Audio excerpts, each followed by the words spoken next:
Hello, everybody. Kind of an impromptu change of plans here today, but as you can see by the fact that I'm over here, we're down a cast member, and we're kind of litmus testing a little bit of stream changes on the. Hopefully, this already sounds night and day better than it has been previously.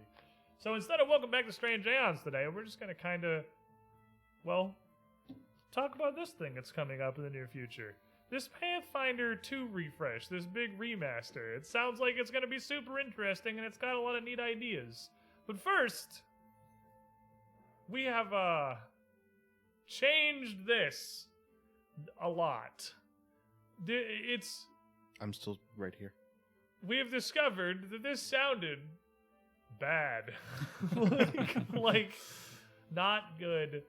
Bad, and that's due to a large conflux of things. Reason notwithstanding, I want to make sure we fix that before we get back into our normally scheduled adventures. We didn't have Malevolence this past Monday for exactly that reason, because we kind of discovered halfway through the weekend, wow, that's a lot. We knew there was a problem. We've been trying to address it. It was dramatically worse than we thought it was. So if we fix that, and if this works, and everything goes how it's supposed to, when we get back into our regular business. You're like a one. I guess I actually sit here on Malevolence, but I almost never look this way. So I feel like I'm naturally just over here with the homies. I'm not even looking at just, Marcus. He's gonna be able to get away with anything because you're just not gonna see. Yeah, you got the. I don't know if Bryn's messing with us or not because Bryn Bob has said not good, very bad, and I'm very concerned. Not good, very bad. I don't even have my chat open. I don't even have the chat open now. We're just hanging out. So this is a. Try I guess screaming, you say. Probably get it. This is We're doing it live. This is the test adventure. So we're gonna see if stuff works. We're gonna make sure everything is how it's supposed to be. I guess I should get chat because knowing, hey, I like having chat for reading what you guys Tip are saying. $2 if it sounds very badly. If it sounds Screaming has if it been sounds asked good, for. tip $5. If it sounds bad, tip $10, and then we'll be able to tell whether our audio works. Screaming has been asked for. We must do it now. Really, that is actually the problem that we had. If we got loud, everything just kind of died instantly. And everybody left. So, but that means it's not silent, so that's progress. That's good for us, and we're supposed to be in there. Anyway. Chat, stop messing with me. I don't know if You don't have a mic in front of you. We're being But gaslit. It's actually pretty good screaming. Hey, see, we're figuring it out. We're getting our stuff together. We're doing things. All So I how gotta you do guys is doing? yell from the gut. I got a lot of gut. Makes for a loud yell. Got no. Oh, yeah. No, I got nothing. I just blast my lungs out of my mouth hole is all I do. It is entirely, it starts here and it comes the rest of the way out. I went through like 6 years of marching band teaching me not to do that, and then I'm like, nah, screw this. This is where all the noise lives. It's at the top part. It's the last part of a squeaky toy, which is Exactly, you squeeze a squeaky toy, you don't get the noise immediately. You get it when you get down to the bottom. And you get the horrible sounds.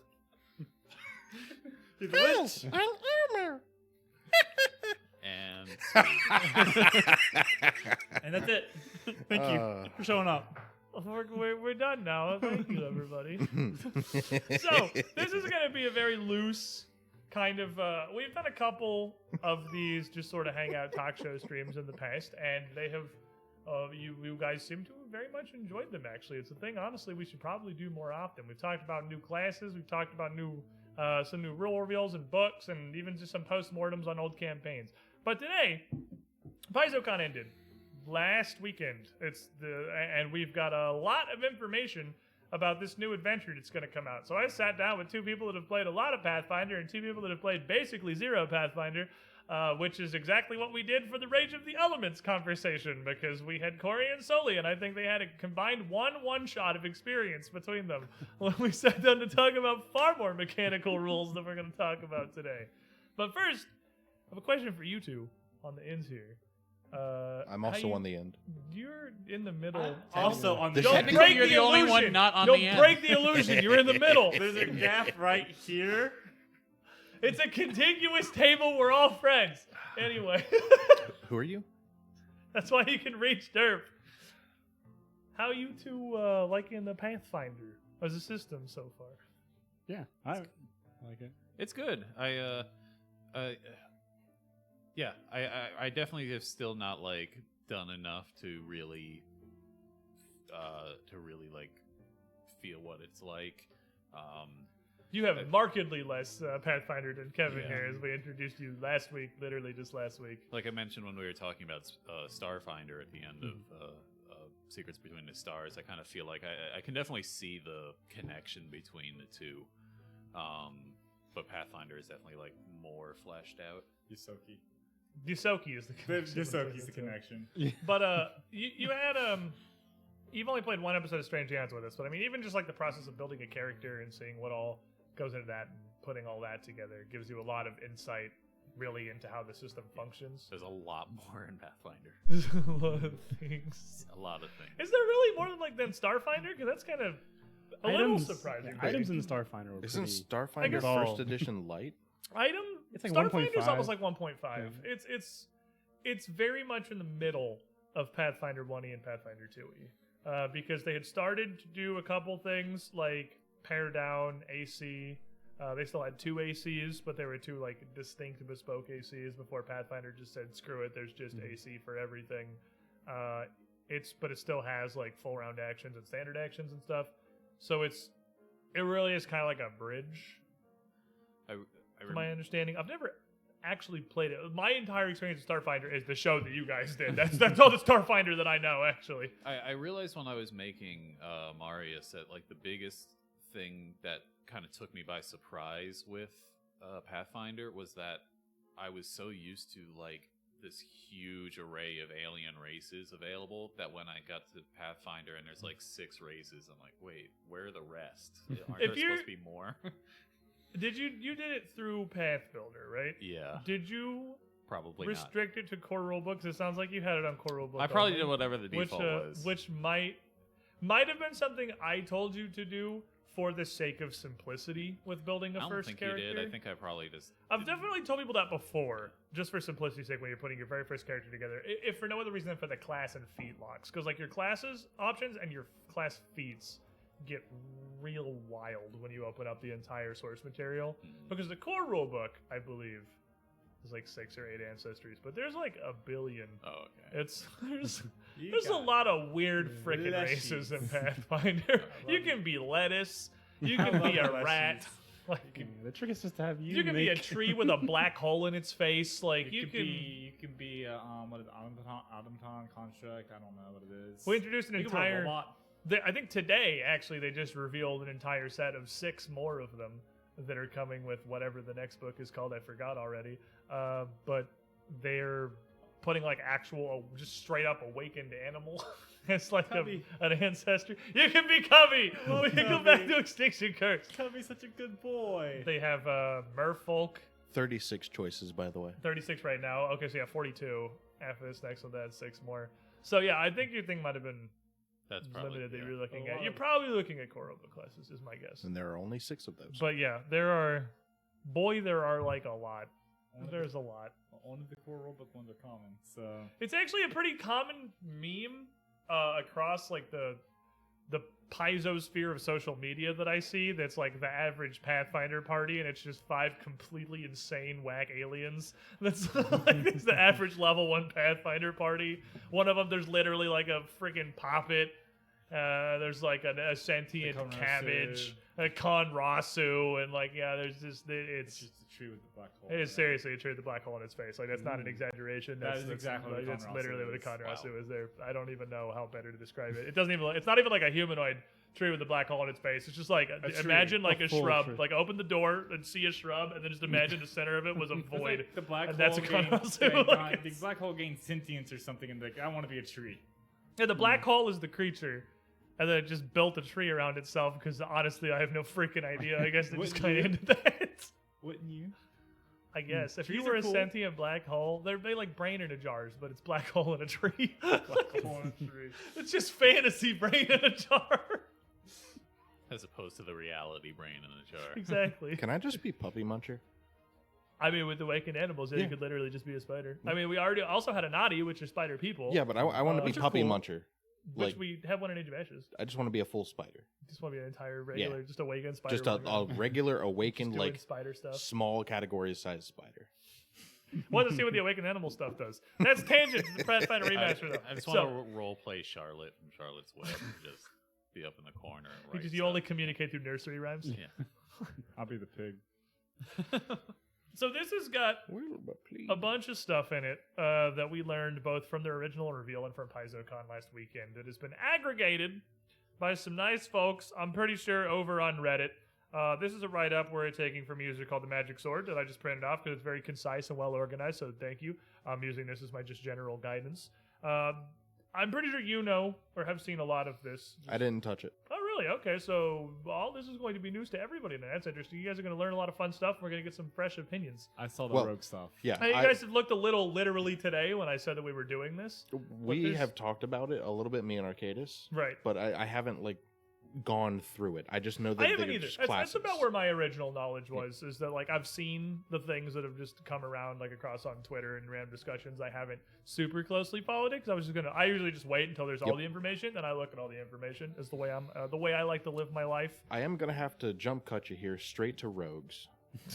Yeah, Because get straight to rogues, please. rogues- We will get the classes. There's a lot of Straight to rogues. There's We a lot have of to. class stuff. We got a grander purpose before we got to classes. We got there's a couple of big structural shakeups. And before we get to that, let me briefly say the point of this thing, the point of this remaster is twofold. One, it's to, on Paizo's end, try to refresh the rules a little bit and make them easier to understand for new players, make the game easier to get into. It's already dramatically better than First Edition was, because First Edition was hard. First Edition was very hard, and they really tried to address that with this new release. But the remaster is going to streamline it even further. One of the things they're doing is splitting the 800-page core rulebook, which is admittedly terrifying to look at if you've never played Pathfinder, and here you go, and you just slop this 20-pound log onto the table and say, "That's the rules, idiot. Good luck." They're splitting it into a player core and a GM core book. So there is just like players, you need this. This has your character building and your general gameplay rules. GM, here is like running the game and base rules and treasure and encounter balancing and all that stuff, rather than just having an 800-page. It's no matter how much you tell people, no, you only need the first 25 pages and the rest is references, I promise. They don't believe you. Nobody believes you. You need the separate quick start guide and then the full manual. That's your quick start guide right there. I think that's I think that's what they're going for with the concept of the player core. No, your GM screen. Oh, the back of the yeah, GM that's screen. that's your jump start. The inside of the Everybody GM gets a screen is GM screen. actually really is a useful reference, because what I learned in boating school over 2 or 3 years of running games for this now is that if you want to run a game of Pathfinder 2nd Edition, you need literally one thing, and that's the DC by level table, and then just kind of wing it from there. I really like the art on the front of these books. The art does look super. I like neat. the it. sketch version that they've got. They are going to have a sketch version that's like a retail exclusive release that looks pretty cool. Oh, we have that one too. Oh, look at this, man. Arcadis is super. I just told him we were going to do this an hour and a half ago, and he got all this stuff together, apparently. Awesome. It's references from the same thing that I'm reading through here, so that works out perfectly. What do you think that GM core sounds like? Agonized screaming. Panic and terror. Rocks falling. Kind of folksy, but with metal screaming and some People dying. The screams of the dead. I think I like your start here. It's just like folksy tavern music, but the lead singer is absolutely just thrashing, just screaming as hard as he can. With just some nice little lutes and violins and flutes in the background. So it's not a ton. It's not like a total game overhaul. It's not a new edition. It's not a new system. Everything in this is still compatible with everything there is, and it's not from a rules perspective a massive overhaul. Most of it's presentation. GM So this is our core. GM core. But it is changing a bunch of stuff to address the second point of this, which is quick primer for anyone who is unaware of what the OGL versus the Orc license is. OGL bad. Once upon a time, the owner of the open game license decided they didn't want to do that anymore. It was super recent. It was kind of a big thing. If you missed that, This has inspired Paizo to make their own license and attempt to get as much stuff as they can off of that. We got a question coming in from Chili. What does everyone think of battle forms? Asking specifically because there's new people to Pathfinder 2nd Edition. I don't know if the brand new people even know what that means. Nope. But a battle form... Do you know what that is? I know what a battle form is. Okay. Battle form is basically how 2nd Edition... And we got since we don't have any blessings or fancy hero points or anything today, we've got like an AMA incentive. Like, you tip $2, we'll stop what we're doing, answer a question, and then get back to what we were. So feel free to fire those off whenever we'll answer.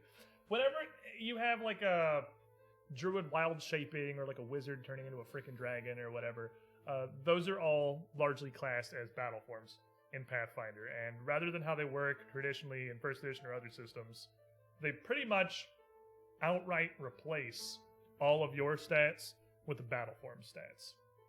There's a bit of an issue in 1st edition where you're like, I'm a 20th level wizard, I can turn into a dragon. And you're like, cool, it gives you +4 strength. My strength's 2, dude, I don't care, that doesn't help me. So instead of that, it just gives you the dragon's numbers. But it also comes with the downside that they're kind of fixed. Those are the numbers that you get. I turn into a bear to slap you. I'm a bear now. I can't cast magic. Yeah, well, but also you can't build into it. So like the huge monster of a man that swings a telephone pole around is built to turn into a bear and maul people is just as good as Cammy, the 2-foot tall gnome that is narcoleptic, turning into a bear and mauling people. And also you can't like buff it. Really, it can't benefit from status bonuses. Hand wraps. It can't benefit from items. It can. Certain. Specific ones, Yes. yeah. Most items. It can't benefit from most items. You can't. You lose your explicitly armor. Can't talk. Can't Manipulate things. You can't do spells, which is kind of weird because some of the battle forms are like you turn into God, and it's a little weird that you can't cast spells while you're God. There is one huge advantage to any and all battle forms. Yes. Polymorph. Polymorph trait is neat. You are under a polymorph effect and cannot be affected by any other polymorph It's harder effect. to force you to turn into something when you already have the power to turn yourself into something because they have to like override that first. You can't get super easily forced out of it. Battle forms being on casters is a weird thing to me. Because like you lose your primary, like your core mechanic of spells when you go into a battle form. Like what's the wizard gonna do? Turn into a bear and go slap someone on the front line? Well, yeah, it's exactly what it's for. Yeah, then he's gonna- It's but then explicit purpose. But then we lose his as a party. We lose his like thinking from like not so much like of a role playing perspective, but like as a party dynamic, we lose our caster. Yes. We don't have our caster supporting us or doing buku's amounts of damage with the spell because he's going to do more damage with the spell. This kind of made it be like it's versatility though, because like if you get in a situation where like your frontliner goes down, you're like, oh no, then the wizard can just stand there and get punched in the nuts and explode, or you can turn into a freaking dragon and just start eating people. I mean, like it's like any other spell in that case, like that it gives you. I think they're neat. I think they're bad. I mean, the problem mechanically, like balance-wise, is that they are across the board kind of bad because their inability to benefit from those bonuses means you're generally a bit weaker than everyone else when you're in a battle form. I love the idea of them. Who doesn't like shapeshifting? But like it's just like I don't know. I think the one time I tried to do, I'm like I can't keep up. There's other stuff. It's definitely reads to me as rules. They were afraid of being too good. Yeah. Which is a thing that shows up in a couple places in 2nd edition.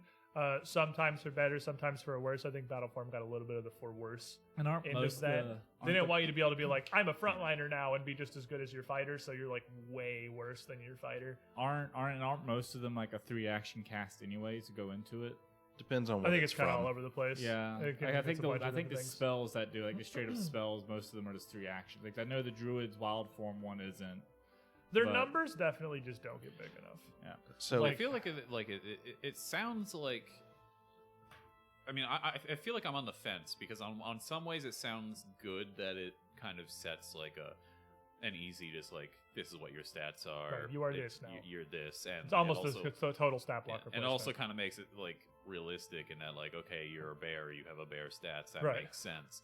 But it also does kind of seem like well, I mean, if you're going from level 2 all the way up to level 18 or something at some point, but your transformations stay the same, it doesn't feel right. Yeah, there's not a.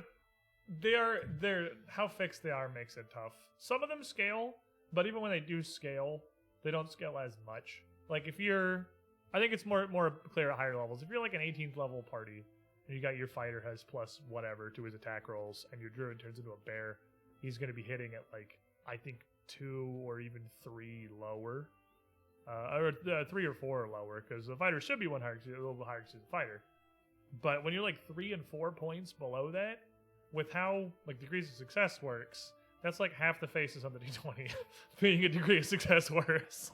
Like that's a huge. This is too big of a swing. If you change the name of battle forms to utility forms, I would not be nearly as harsh on them, but people will look at it and misuse it thinking, oh, I can use these and go fight on the front line with my fighter. Fight with my bare hands. And you instantly get down because you still have a wizard's HP. Yeah, it's like it gives you some HP, but it gives you basically like temp health. Yeah. When you transform, it's definitely not enough to compensate.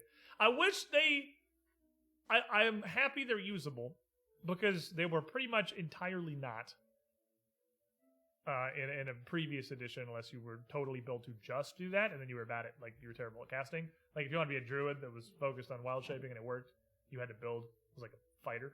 You had to build strength and constitution, and then you sucked at casting. But it's definitely better.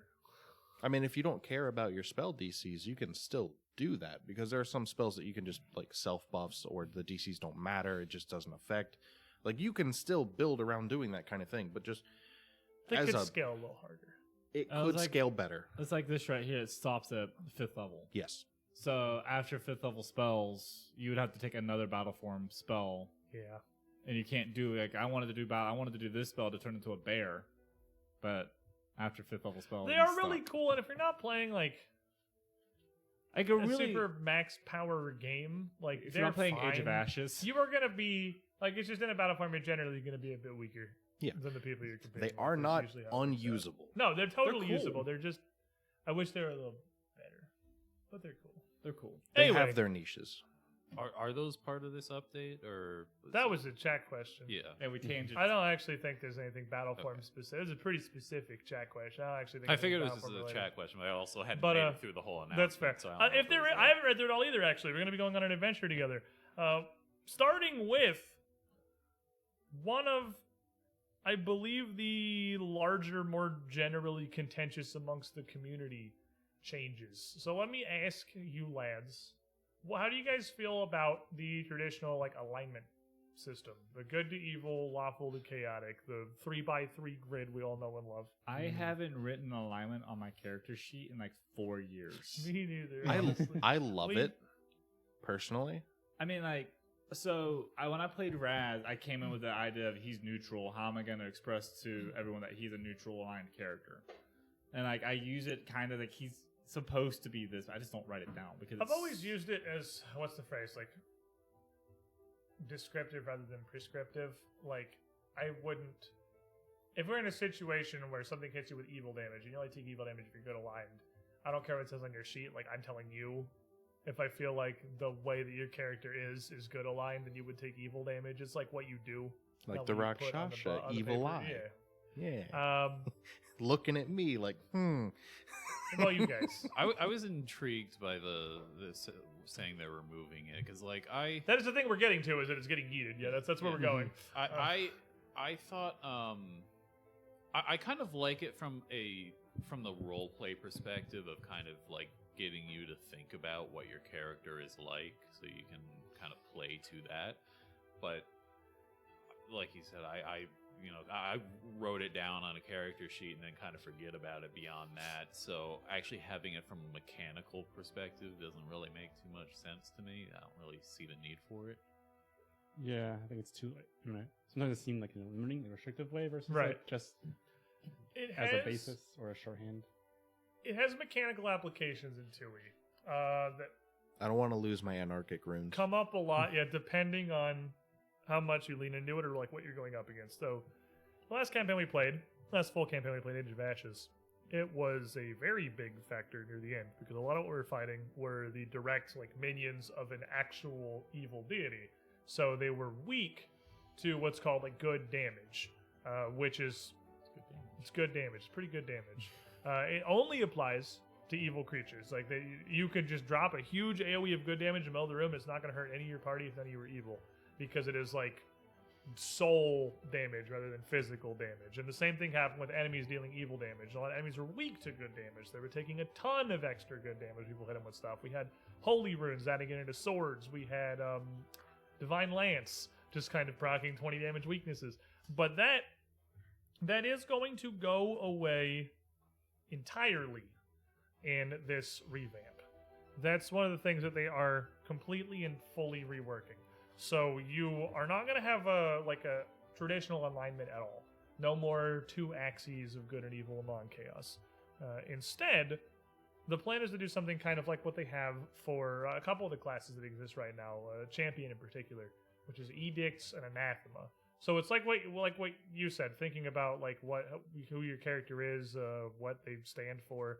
It's just going to be directly that. You're going to have a set of edicts akin to like a druid. And this is a funny example because it's getting removed too. A druid example is like they have an anathema for wearing metal armor. If they wear metal armor, they lose access to their druid magic and a bunch of their druid powers. If you teach someone the druidic language, you lose your druid powers. You're going to have stuff like that for your character, your personal edicts that you strive to uphold, and your personal anathema. And they're going to have a lot of examples of ideas for those tied to classes and ancestries and possibly backgrounds. And the one that they gave us was dwarves. And they had edicts, things like keeping your clan dagger close, being a good example edict for a dwarven character, because that's a big, important heritage thing for them. Which is interesting, but leaves a lot of stuff in the wind vis-a-vis all of those previous alignment effects. So, along with that, comes holy and unholy damage. Item-based edicts are very dangerous. Item-based edicts are very dangerous. But I immediately had the idea I take it, now you take damage. Well, your edict is to keep your clan. That's what your goal is. That's something you strive to do. So, as long as you are still trying, it's not like their brain explodes because you took. I take it, their brain explodes. That's how it works now. Like my edict is to have a brain. It's like my edict is to not yell at a customer. If I yell at a customer, nothing bad's going to happen to me. I'm just going to get reprimanded and sit back on the floor. So that's going to be... They like to avoid that whenever you can. We're getting holy and unholy damage now instead of good and evil, which I don't know if we have a whole lot of clarity exactly on how it works necessarily, so much as that's the replacement, because we're not going to have good and evil alignments to check it against. So I think stuff like Divine Lance, for instance, were I to guess, is just going to do either holy or unholy damage based on what you feel like it should do. Like what kind of cleric you are. And then that's just going to be damage and people are just going to take that. You can face check alignment super easy now. Yeah, because there isn't any. 50-50 chance. Holy? No? Unholy. All right. I think it's going to go more into the leaning into the weaknesses and immunities. I imagine undead are going to be immune to unholy damage. And they've said they're not messing with the planes.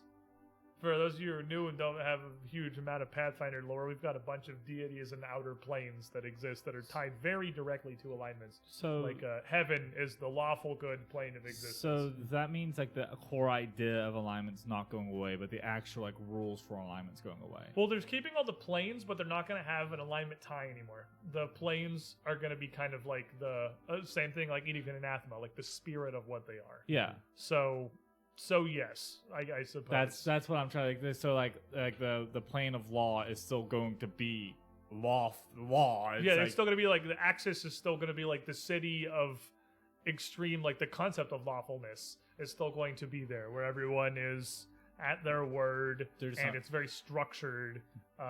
It makes sense. They're just not going to call it lawful. They're not going to call it lawful aligned. And you end up with presumably a holy planes, unholy planes, something in the middle. Well, I guess it just takes the morality out, because someone can use unholy magic and be a good person, or not prescribing it as it's good or bad. I have definitely played that character before. Yes, Laura was trying to be the.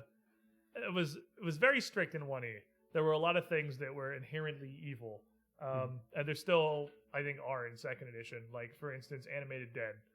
In 1E, you animated dead, you're evil, period. Your alignment is evil. And it doesn't matter, what you're doing or, what the cause is. If you animate a body, you are evil aligned now. And I had a character in the campaign literally called Wrath of the Righteous, where you're trying to help like the god of moral angelic crusading go on a moral angelic anti-demon crusade with these undead that I had summoned, because they were like Giga Paladins in real life, before when they were regular alive. There were these like Mega Paladin champions, and they literally gave their lives to fight these demons. And I was like, they 1000% would do it again if they could. Up you go, keep fighting. Like this, my character's logic was they would not want anything else but to keep fighting this. Like that's. I was evil though, because the book said I was. Yep. But well, that was kind of circling back a little bit. One thing that I think would be good also about like getting rid of the alignment system is that seeing what other people have talked about in their experience with tabletop games is that like the end axes of chaotic and evil almost kind of seem like they aren't going to be used much for player characters. They seem like they're a penalty chamber. Yeah, and you hear like the horror stories of like players who don't exactly know how to use the more extremes. You know, if you pick something along chaotic evil or the adjacent ones, and just end up kind of screwing with the entire party because you don't really know how to. You just kind of take that as like, I'm going to be mean to my friends rather than. That's not a chaotic evil. That's just an asshole. Yeah. I don't know that I've seen. Would you say True-Seek was? I almost have True-Seek. He wasn't super chaotic. He was extremely systematic. And he was very systematic. He just didn't care. Like, yeah. We had a very long discussion, Arcadis and I, about like what he actually was, and looking back on it, it definitely leaned into neutral evil. The thing, that was what I would pick too. The thing I was going to say is I don't think I've ever had a player play chaotic evil, and I was like, I don't think this character would be better if it was a different alignment. I've had a really good lawful evil. I've had a really good, I would say, neutral evil for Trishik. But whenever we've had chaotic evil, even with like decent players, I feel like it comes across as just like it is almost like a bait, like a trap alignment. Because like a decent player playing chaotic evil isn't going to want to impede the other player's fun. Like a decent. That's true. You almost automatically become neutral or lawful. Because if you're chaotic evil, you're going to be impeding on other people's fun. That is exactly what happened with True-Seek, is because the things that I wanted to do versus the things that would affect everyone negatively.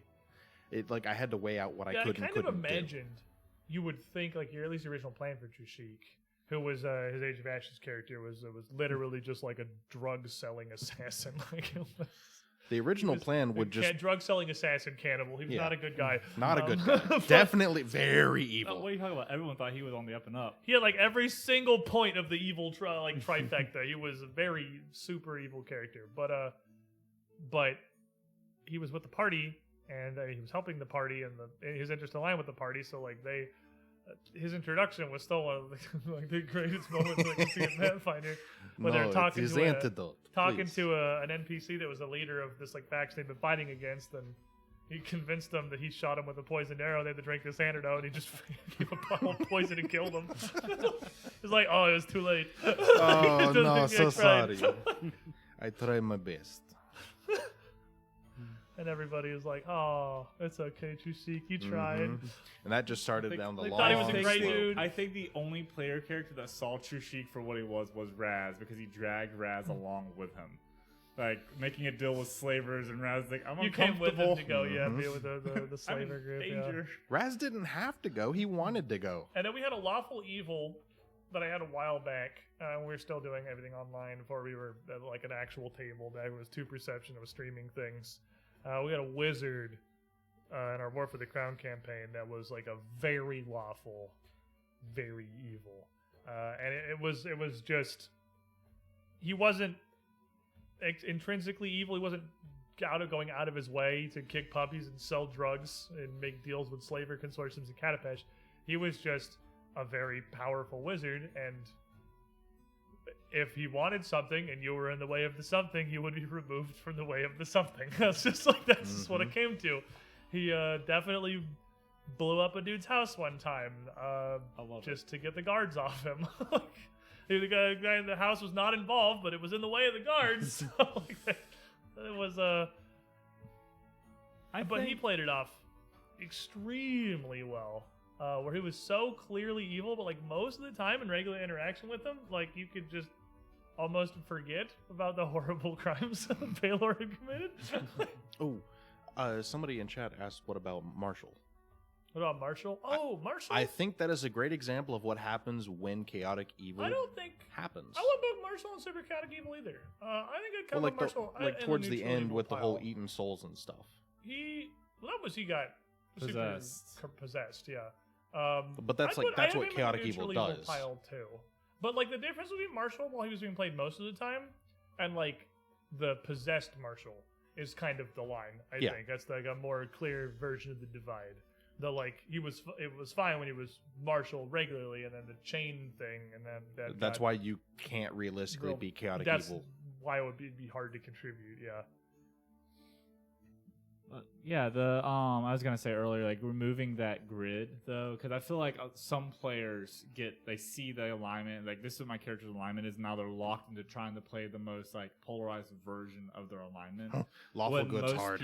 Someone pointed out a long time ago, like most everyday people you meet are just neutral. Like they'll do good things when it comes their way, but they don't go out of the way to do good things. I wouldn't even go so far as to say chaotic neutral. I think your average person is probably most of your average people follow most of the laws, so like they don't go out of the way. Well, because it's later, because it's more convenient for them. Yeah, it's convenient. They ignore absolutely every law that it's convenient for them to ignore. Yeah, like I think when was the last time you gave a crap about going 5 over on the freeway? Like people absolutely ignore laws that are just convenient to ignore. I go 5 over on the interstate, but stop at every stop sign. Mm-hmm. So that's pretty essence of chaotic neutral, I think. Really, following any sort of law, kind of. But with this all gone, it's much more open to like almost a personal quest being an intrinsic part of your character, with like an edict and an anathema. I'm curious to see if they're going to do anything with it. So much as that just be like a role-playing tool that you have on your sheet, because you can't really have. I mean, I don't know. We don't know what holy and unholy damage is going to do. There's probably also just trigger weaknesses. There's also spirit damage, which is I'm not sure exactly what entirely replaces spirit damage. Seems negative. Like it is. It's force damage. It's kind of like non-physical force damage from what I've seen about it. It's for hitting. It's like ghost touch. It's like a constructs. Holy and unholy are very polarized, and spirit damage is just anything in the middle. So like maybe what would have previously been like law or chaos damage could just be spirit damage. Some I would not be surprised to see some force damage possibly change to spirit damage. We'll see. It just seems like it's a very blanket term for anything that's going to get left out, with us landing on just holy and unholy. And speaking of things that we're removing, I briefly, before we got absolutely sent by the Beast Forum conversation, was mentioning the license divide. I think Paizo has finally got a form of the new Orc license they're happy with, that they're going to be moving forward. I think it's like the 3rd iteration that they came on super recently and said, this is it, we refined it, we're good here. It's going to be their new, I think it's open. I don't remember what the C stands for in Orc license. I was about to ask if you remembered. It's like it's open role-playing something, but I do not remember what the C is. I hear RK is frantically Googling in the distance, so I'm sure it'll pop up on screen in a second. But the point of what it stands for is relevant. But the point is, a large goal they've been working on is detaching from a lot of these old OGL things. So there is a lot of stuff that exists in the modern sphere of like tabletop because it has always existed. Alignment, honestly, probably very much one of those. Like, we have alignment because we've always had alignment, especially with it being the good, evil, lawful chaos. Surely there's a better way to do that, but that's how it's always been done. And we pull in open RPG creative license is what it is. We pull in a lot of stuff. Of course, there are a lot of things that are in. I mean, it's in particular in D&D that are licensed things like beholders are specific to them. That's a copyrighted monster. You could never pull that. There's never been anything like a beholder in Pathfinder, or like the blink blink thingy. I can't remember what it's called. I don't know. I don't play D&D. Displacer Beast is what it is. But there's a lot of other smaller things that are just sort of holdovers from the ancient times too, and quite a few of them are getting removed. And one of them that I was pretty sad to see is Schools of Magic. Schools of Magic are totally gone. And by Schools of Magic, I don't mean the traditions like Bard casts Occult and Wizard casts Arcane. I mean like Fireball is an evocation spell, and Heal is Necromancy, and Mage Armor is Abjuration. Those schools of magic. How are they getting rid of those? By taking them out of the game. Because really, with the exception of Illusion... But that gets rid of all the schools of magic stuff. There's a whole campaign about that. But they are replacing them with schools of magic. Well, I don't think they're actually replacing them with anything. So what are they going to do with wizards? Wizards are going to get a little bit changed. We'll get to that. There's some wizard information we Sorcerer have. 2.0. Wizard is the only class, the only mechanics in the whole game that has any interactions with schools of magic. Because to be fair, they were just flavor, with the exception of Wizard and Illusion, because there are a bunch of rules and interactions specifically with Illusion spells. So Illusion may be sticking around just because it's like a concept. Illusion is a very direct concept, whereas like Evocation and Abjuration aren't really Illusion so much. Just becomes like a tag. It will probably survive as a tag, I imagine. But I'm a little sad about this one because I really liked the flavor.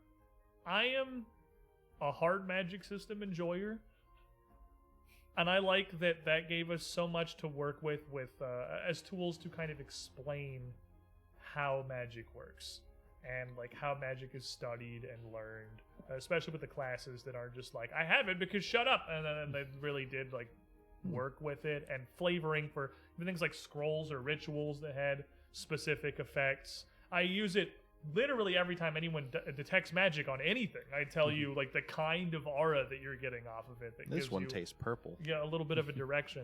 I really like it. So I'm sad that we're losing it to what is effectively a licensing dispute.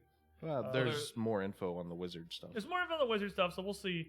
That's how it affects the wizard class. I think they're just gonna change the functionality of the class. Well, maybe there'll be some more stuff in there to the class. They are replacing it with like the literal schools where you would learn the magic, right? I think that's what it said. No, we already have those. I mean, I may have just misread the thing. I thought that's what was being added. I'm not. Oh, apparently that's correct. But we have a campaign about this. We do have. Yeah, I think Wizard is. I mean, I think they're going to distill it into some different buckets because Wizards still need to do Wizard stuff. I don't know. We can just jump and go look at the Wizards. Let's just go look at the Where's wizards. the Wizards? We're skipping ahead. Where's the friggin' Wizard? Okay. You had a plan. But the removal of spell schools, screw the plan. I'm skipping 3 pages. Wizards have a much more literal school. So it is. They're like kind of broad umbrellas. So we've got wizardry. Like, there's literally the school of like I don't know if these are examples. This is kind of edicts and anathema again. You are gonna pick like an umbrella for the type of magic that you know. So it could be like battle magic, which is things like fireball and things that be useful for like a soldier wizard. A school of civic wizardry for summoning or building walls and summoning constructs. School of protean form about biological manipulation. You're just making something up. It's not going to be a rigid system. It sounds like you're just going to kind of pick and your Magus own defined, like, these are the kinds of things I work with. The Magus is also getting affected by it, too. I didn't know Magus had spell-specific stuff. It's right there in the wizard thing. Magus Spell Strike might be a route to accommodate this. Because the spell weapons defeat like oracles and Magus and some other magic casters have when they cast a spell of a specific school. They get damaged. The school of S-tier spells, according to Reddit. I studied the ones that are good. I will say that, like, I don't know how, since I'm mostly new to Pathfinder and haven't really dug deep into it. Right. I don't really know how complicated it was. But I will say I've been intimidated by magic because of all of the different schools of it. Because That's I'm fair. like, why would I know what an abjuration is versus an illusion versus, all of the different ones? To me, it's just like, that's too many things to try to remember. It's like I'm not going to do 7 magic schools now. of I'm just going magic, to not do it. You don't worry about it. You close your eyes and cast Fireball. It doesn't matter what school Fireball is. Get to level 5, learn Fireball, don't look back. And once you learn level Force, you're done. That's it. That's all you need. Fireball, wall, Build Force. complete. But no, that makes sense. I know a lot of what they're trying to change. Well, this is a change that is trying to just move away from the OGL.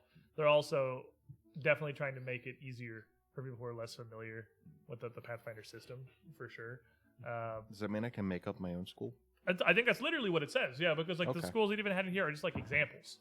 So it is School of Fireball. your school with a wizard is literally just whatever your background Just a is. shack good in at. the swamp with some old man teaching you gotta cast Fireball. That's it. Could you go somewhere less flammable? Plane the shift. We don't know what that is. We cast Fireball.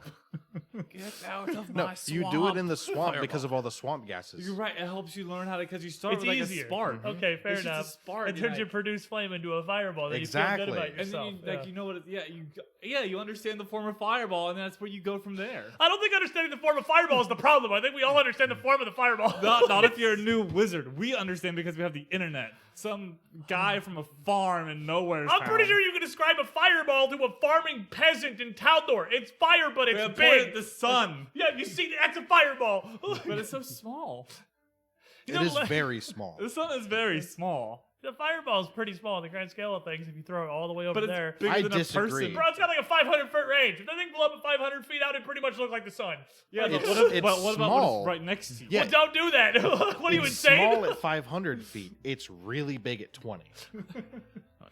This is small. Those are far away. Object permanence and all that fun stuff. The farmer learning Fireball is not that smart. I'm just sad to see it go. I like magic He schools. could I learn thought they were control really- weather. I thought they were a really cool bit of flavor. So let's get into stuff that's going to be in the player core book. We're doing some ancestry tweaking. You said you were presented with like 6 ancestries in the core rulebook. We are promoting 2 more. That is Full-Blooded Orc and Lettuce Man to core. Leshy is a core ancestry now. Ah, they made the It best happened, decision. Colby. You finally made it. This is My Leshy dream. Into the big time. we're here. We're here. How do you feel? I feel great. It started with Aura. Next character I make is going to be a Leshy. Probably not. Leshy and orcs have been pulled into full core things. Now we just have, and this is also kind of a hidden secret. You may not have noticed, but in your first character, there is half orc. You probably just didn't see it because it's under human. I think I did, or It's not like a bespoke race. It's a subset of human. yeah. How many half things? I know I saw some. There's I half saw orc and half elf in the core rulebook, and they're both and under human. halfling, right? Halfling is The halfling's a hobbit. Yeah. yes. Halfling is that's a different thing. That's I just another want to make sure. ancestry. I knew. I saw. I think I did see the half variants. I Yeah, did see halfling those. is its own thing. Half elf and half, they're just called that. Half elf and half orc are subsets of human. So now we're going to have whole orc in there. But speaking of, that versatile heritage that allows you to build half elves and half orcs are going to be applicable to everything. Oh, so it's no longer just like a GM house rule thing. Yeah, it's like, you know, because like technically you can only, like, I guess elves don't lower their standards below humans. Half Now orc. your standards can go all the way down to halfling. I'm playing a half orc. A half elf goblin. A half elf goblin, the worst of God's creations. The ears are not half- any more pointier. They could not get any more An pointier. absolutely jacked goblin. A half dwarf. Like a rectangle. A half dwarf elf or a half elf dwarf. How tall is a half elf dwarf? Can't exist. How wide is a half It elf can dwarf? now. It can't. It can now. Elves and dwarves cannot procreate. It does now. It's frowned upon. No, isn't it that they literally can't? Who knows? No, Hey, they got rid of the alignments. So you Hey, can't no, really no, get it- the line. There are no sins anymore. It's not a sin. Like when they have a child, it literally turns into like when a lion and a liger, it turns into like a liger. Like it can't reproduce. Anyways, according But to it the still rules, exists. You get the one. It can't. That can't. You reproduce. get a liger. The liger may not be able to have children, but you still got a liger. according to the rules, you can. Dwelf. Well, I'm for one, accept our new Dwelf overlords. Earth.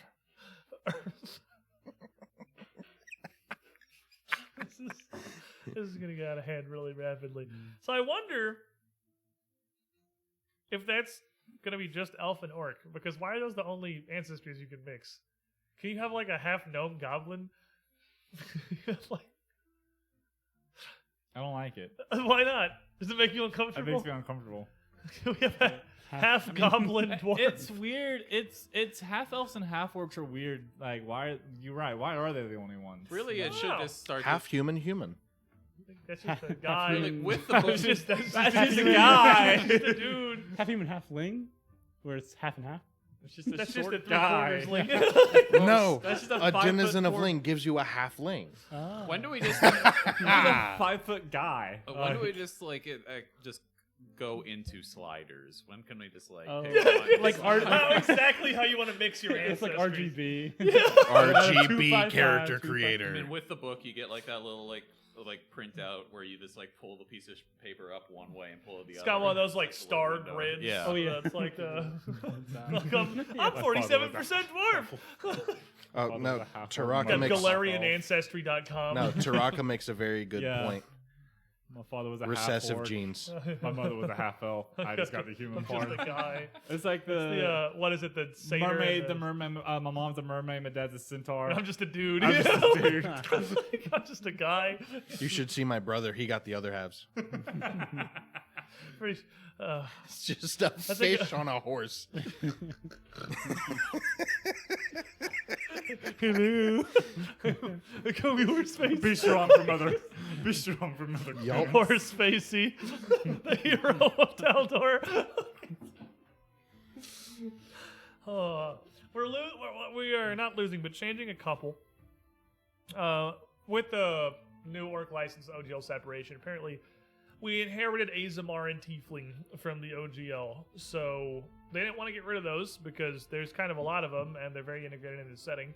So they're both the same race now, and the race is called Nephilim, and that lets you go kind of any degree of like outer planar ASMR Tiefling. You can kind of combine them. You can do whatever. It's just sort of there's your sliders.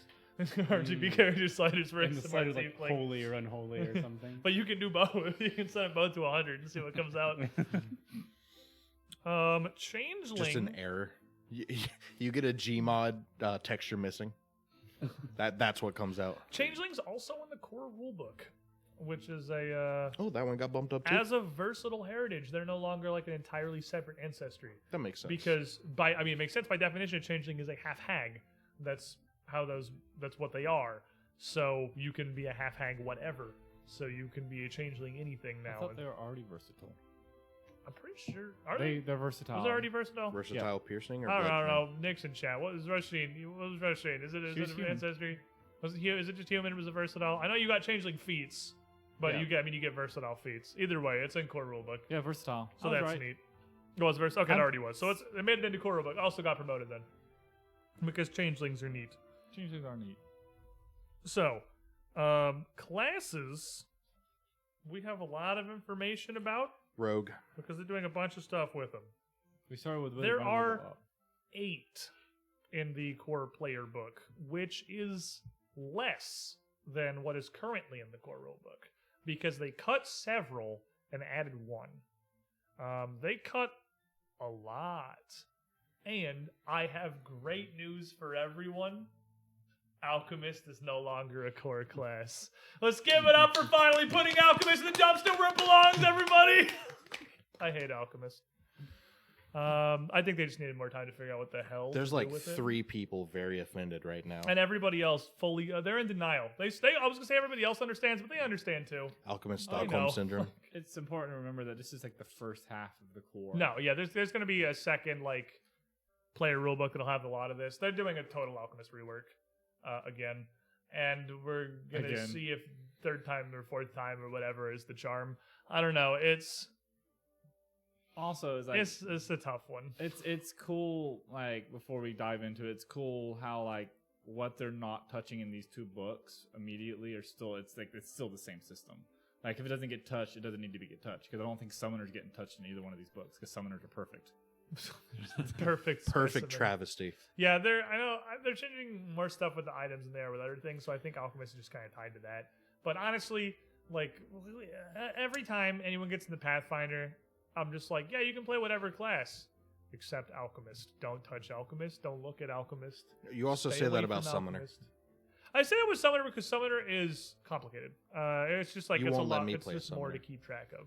You can play Summoner if you want to. My next character is a Did I Summoner tell you now. in I 2e you suppose- can't play Summoner? I banned it in first edition because it was like everyone's It's turn was common. I 25 think you minutes just long. Like, blanket banned Summoner when it came out yeah, for a it's while. probably just like out of a knee-jerk reaction to how terrible it was in 1e. Just like for playing, like the class was fine. It was just every turn was 2 turns, so like it was literally it took forever.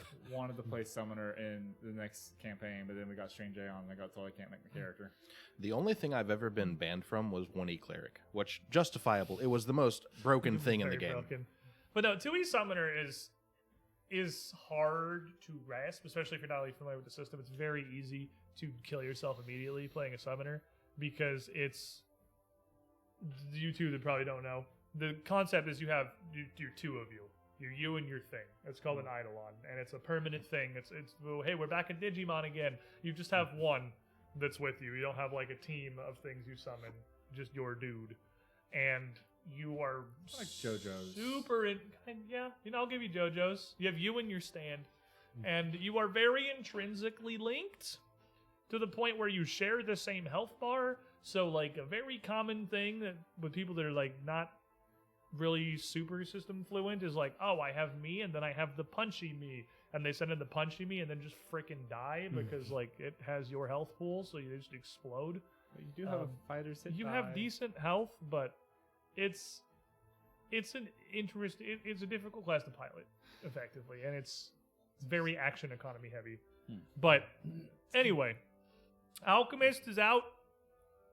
Champion is out. I assume because it was kinda has to extremely be. alignment intrinsic, and they got to figure out what to do with that. Because that was a class that like You're just the champ now. it literally played as a different subclass based on what your alignment was. You lost the Ion. Now you're just the champ.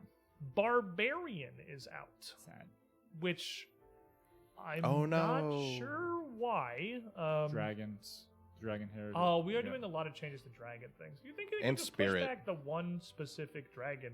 They probably just want to Barbarian, release but it as a package maybe because it's coming in the next book anyways. that's true. I don't know. It might also be because they had like a little bit of alignment. Was it 1E or 2E? You couldn't be a lawful barbarian. Was it also in 2E That's you couldn't be lawful? Was 1E. that just 1E? That was That's just 1E. 1E. Because Monk also didn't make the cut. Monk is not a core class either anymore. That's getting pushed back as well. I don't know why for that one, because their 2 things is divine and occult for their key strikes. They're probably just like, I don't know. I think they just want to present, like when they came out with the first Coral Book sweep, they're like, here's 90 billion classes, go nuts. Which is just kind of a lot to put to a new player. Sorcerer is the last one. Yeah, Sorcerer is also out. Sad. I don't know the classes that well, obviously. Especially Sorcerer and Monk, both just like looking at what's being changed already, kind of like strike me as like, why do you need more when you have like a Cleric and Druid? To me, that's already kind of Monk. Like, Right. If you They want to play a have- Monk, just put one of those in, and That's same with Sorcerers. definitely agree to an extent. They've got one hard caster for each of the 4 traditions. We've got Bard for Occult, Cleric for Divine, Druid for Primal, and Wizard for Arcane. But they replaced Sorcerer with Witch, which basically does the same thing. Because Sorcerer was pick any of the 4 traditions, and you are that. And now Witch got promoted, Witch is the only one that got brought in. It's the same thing. Based on your patron, you can be any of the 4 traditions. Dragon-blooded sorcerer. Yeah, that's why. Really? You think it's still a dragon? What? But I guess you couldn't. I feel like you could kick one subclass down the road more than like X the entire class. Like, I think Well, if I've there's- never actually played a dragon-blooded sorcerer. I think they're the most common sort. 'cause Mistress it's kind Chow. of- Really? it's Oh, that's just- true. Mr. Shaw was did get some dip in that. Yeah, And it's 1E. just easiest blasty sort. But what's interesting is they're moving sorcerer. There are no spontaneous casters. Bard. Is Bard spontaneous? Yes. There's one spontaneous caster. So I hope you like occult magic, everybody, because that's the one that we have. I don't like prep casters. It is 4 prep casters and Bard. I thought it was 5 prep casters. So we have Bard, which seems like it's getting very little changes. It's perfect. They get martial weapon proficiency if you're a warrior muse, so you can actually use freaking weapons. Makes sense. That's perfect. Cool. But they seem like they're getting like the smallest modifications. Fighter. I'm just gonna go alphabetical because that's the order that is on the fair. paper. Cleric is kind of giving us perhaps a little bit of a preview into what they're thinking for alignment, because clerics are very alignment heavy, right? They were super hinging on like the good versus evil and heal versus harm for their channels. So that all had to get put into what's they're calling a sanctification. So you do have to pick. You are either a holy or an unholy cleric, and that's what you're sanctified. You're holy sanctified or you're unholy sanctified. And that determines if you're using, I imagine, heal or harm as your channeled magic. But then I don't know if they're going to go any further beyond that. Deity. Because cleric was. I mean, I guess they're still gods. It's not like the gods are gone. So I wonder how the deities are going to work with like. Well, it'll be like versatile font from prior rules. I mean, like they probably have like holy, unholy deities. I mean, yeah, but I guess like we're just getting rid of it. I guess it's just edicts and anathema, right? Because that's the thing we're going for, is getting rid of alignment. We're using edicts and anathema. The gods already have edicts and anathema. Well, yeah, they just previously also had like you can be one of these 3 alignments, or you can go home. Well, all they have to do is make it so like these gods all can give you only holy. Some are versatile. Some are only unholy. Even with cleric, with their font, is like your font is either heal or harm, right? Or both. Yeah. Or at least that one's binary. You just change that to holy and unholy, and you're good. I just meant for like being able to. Like get magic from a god, but I guess it is again just going to be the edicts. You must not violate an anathema, and you must do what the god says. Well, that already already there, yeah. but like then that'll just be expanded. I guess kind of folded itself into an alignment a lot of the times. Yeah, I mean they could also like add extra like when he does holy damage, like Divine Lance does holy damage, spells do holy damage, like that. Right. So one thing they want to do with cleric was make War Priest not suck. Which would be cool, because War Priest is bad. And it would be cool if War Priest wasn't bad. So they're trying to do that. They wanted to give War Priest more than just armor, because you already could put armor on a cloistered cleric through a like variety of pretty easy methods. War Priest's doctrine gives you martial weapons and also master proficiency in your deity's favored weapon. So you are full martial progression if you're using your deity's favored weapon now. So you're up there with like the rogues and the barbarians and the rangers at weapon skill. So you can sway. You're not stuck in the expert dumpster at level 20. That's a plus 2. It's a plus 2. You were basically lagging 2 points of proficiency behind all of the actual martial characters as before. AJ has explained, is like a plus 2 difference between critting and not critting. Yeah, it's a plus 2 3 different times. So Plus 2 for not swing. critically failing, plus 2 for not regular failing, and plus 2 for getting a crit. It's 6 faces on the D20, up to 6 faces on the D20. Wow. That's plus 1s and 2s do a lot in Pathfinder 2nd Edition. You'll notice the blesses and banes go up a lot because there's so many with degrees of success, so many thresholds to move. They're adding a bunch of War Priest specific class feats that are built around actually being able to fight and do cool stuff with weapons. I don't think we got any specifics on that, but there was also we got one. There's a War Priest feat for heavy armor. So you don't need you don't need an archetype or any kind of splashing. War Priest can just wear full plate. I lied when I said I'd never play a cleric again. He's back. We got him, boys. I want to play a War Priest. You can actually be the battle paladin now. You can go in and I don't have to play Amka, who gets died to a swift breeze. Cloister clerics are so soft. I didn't die because I missed all of level 1. That's true. You just skipped the death bucket and then just came back at level 2. Like, hey guys, how's it going? But they're doing they're trying real hard to make War Priest more appealing, and that sounds cool to me. Druid. They're not doing a ton because people seem to like Druid. Druidic is called Wild Song now because Druidic was dumb and boring, and they gave it a fun name. I thought Druidic was fine, but Wild Song is neat. I'm okay with Wild Song. It's a cool little title. Yeah, it fits in real well. Fantasy. They're trying to make sure that certain orders don't have way less options than other orders, so that you don't feel like you're really limited on a couple of them. And they're getting the big Druid change. The you can't wear metal anathema is going away. Druids can Metal now, is natural. Yeah, metal is. I mean, it was always a little weird, right? Because like rock. metal is it's super. It's just rock on steroids. It's like it's just rock. It's the cooler rock. It Now- came out of the ground. Like I don't know how you can get more This is natural. melted Clerics rock? cannot use orichalcum It doesn't come from Earth. because it's from space. The space is just a different rock somewhere else. That's equally Space is druid. space unnatural? Space order. Not in druid. a campaign that's Lovecraftian. Is space unnatural? I guess Lovecraftian is more the ocean than space. I mean, like, It's both. I mean, there's gods of the stars, so I did always think it was kind of weird. I didn't really get why druids couldn't wear metal. Like the logic of the argument, I guess, was it's processed or whatever. But like, are you not processing the wood? Are you just strapping bark? Are you just ripping bark off a tree, taping it to your Yes. chest? Like you're processing the wood too. I mean, I don't know. maybe druids just hate dwarves. Maybe they can't use like plastic.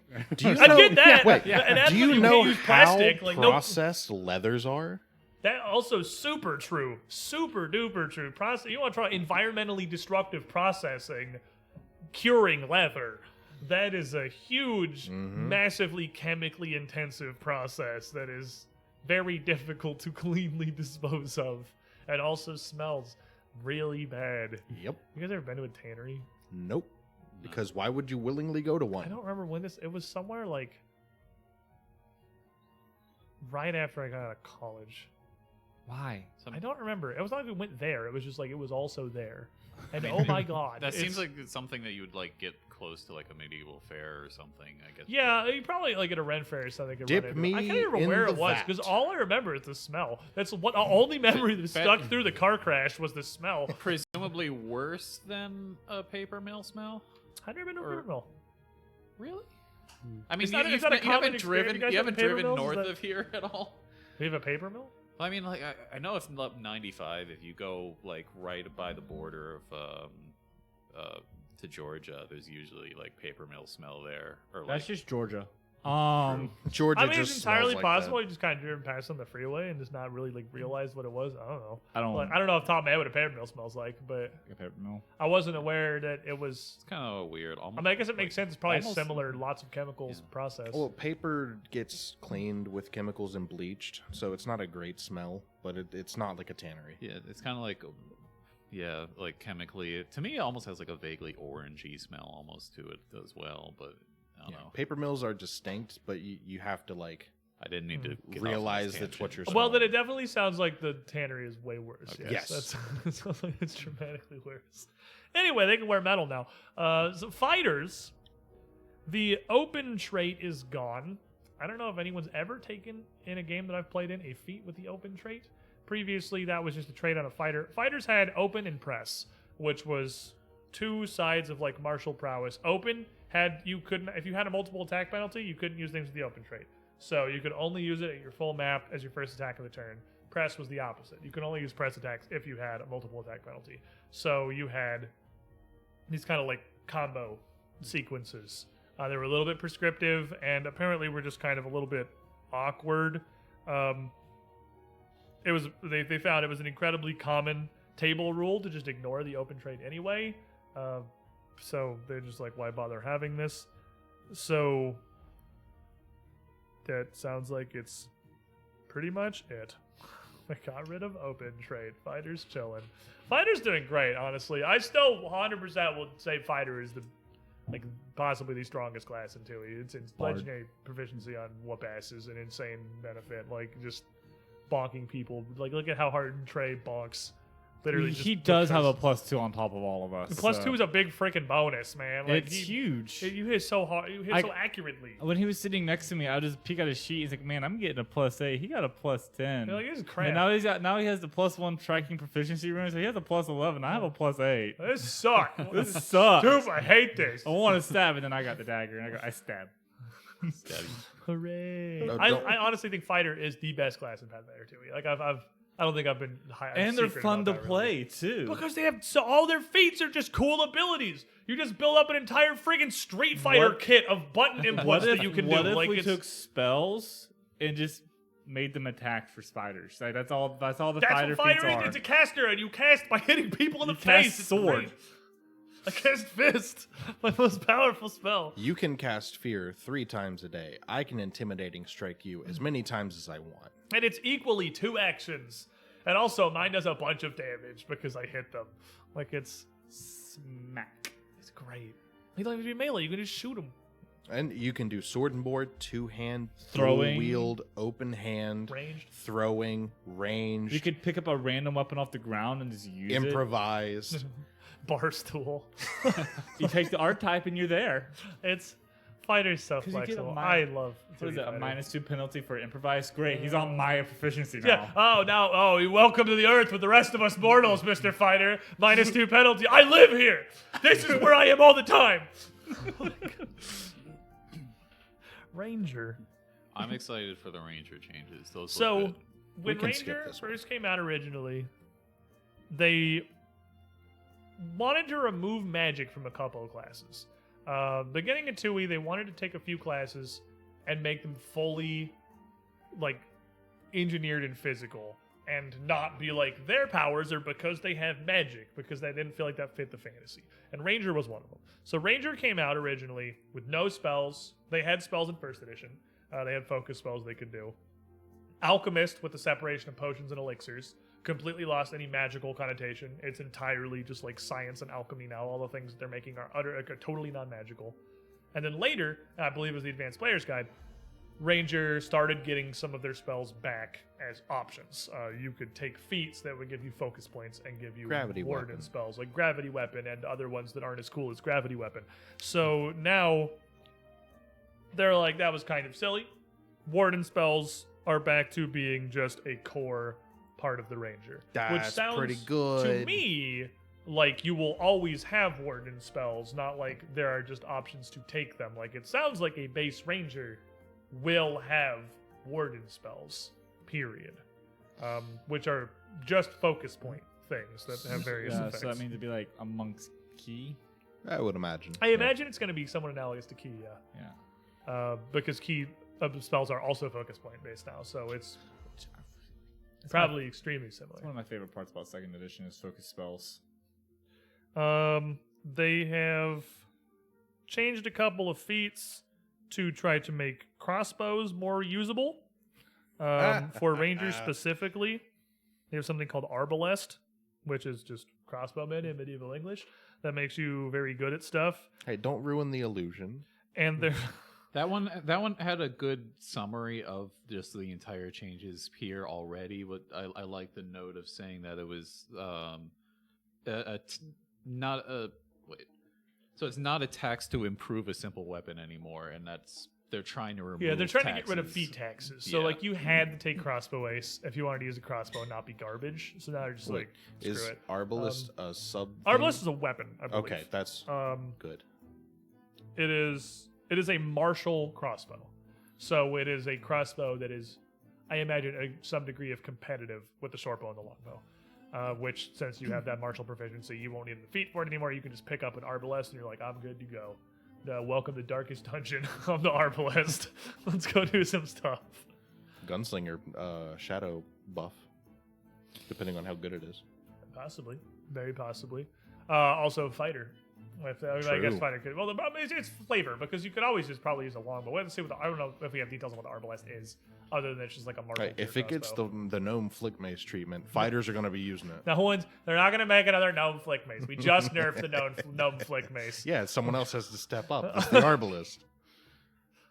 The reduced dependency on hunt prey there also sounds intriguing. I'm curious what that means. I imagine it means more of your powers will be usable on things that are not currently your prey.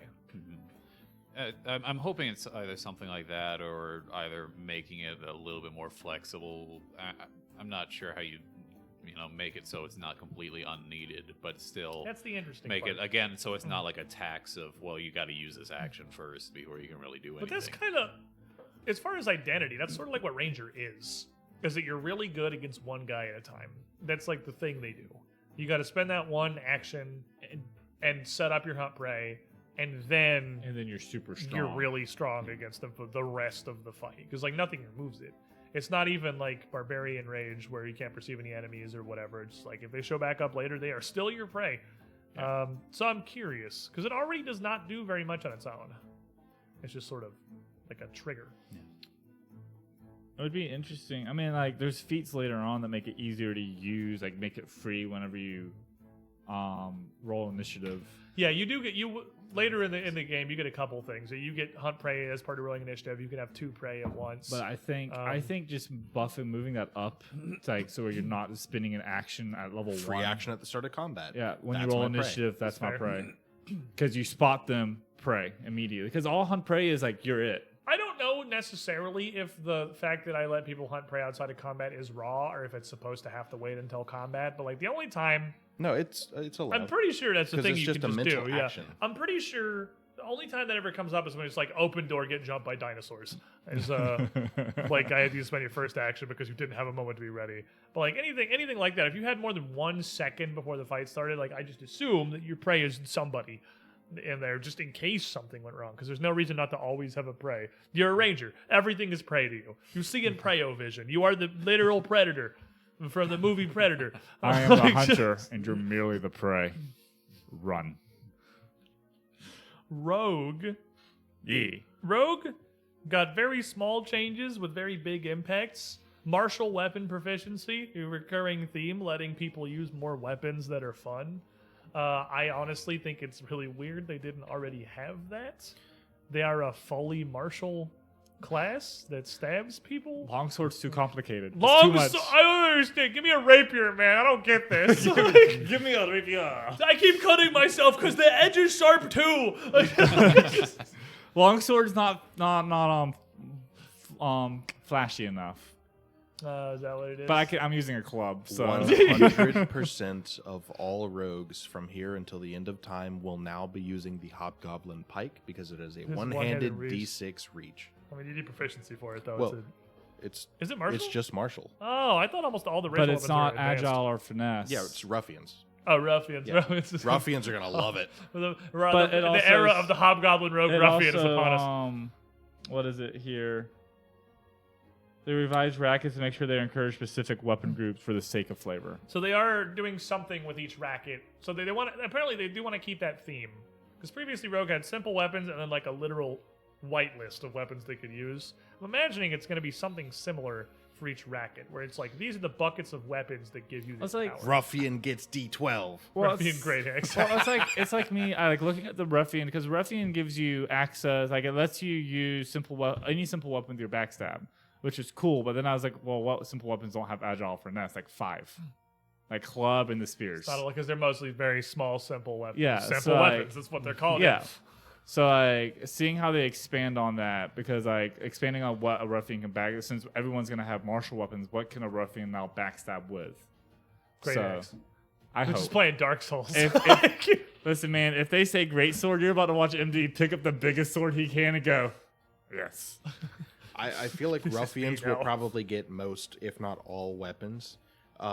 Something like Thief would get access to maybe D8s. They definitely said Ruffian is getting specifically, they called out Ruffian is getting some new stuff with no specifics as to what.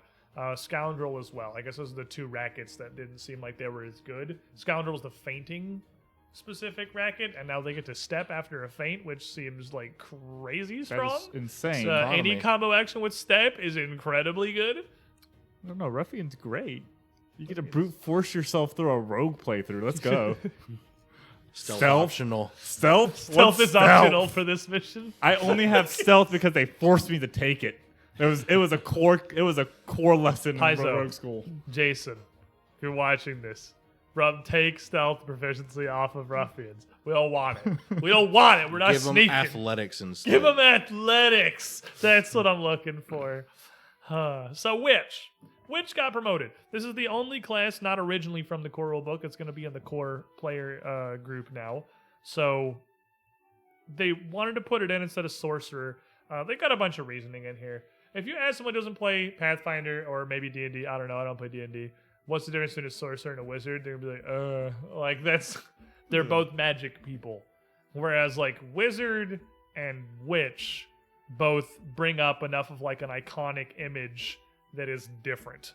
Like those are you immediately get a vision in your head of like the old bearded wizard man and the pointy hat cankling witch. Whereas wizard and sorcerers, like these are both kind of the gray bearded Gandalf.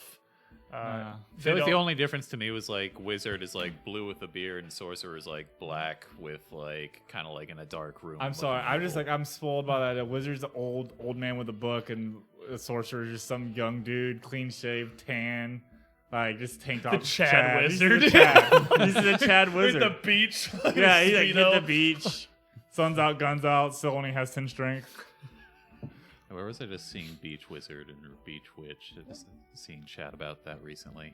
I don't know They where just that make came all the from. wizards feel real inferior about their presence. The wizards under the umbrella all just curled up trying Ha. to covered You in s- sunscreen. You spent years learning out of a book, nerd. Just get good like me. What a loser. I just woke up and started throwing fireballs. I'm sorry. It's a skill issue.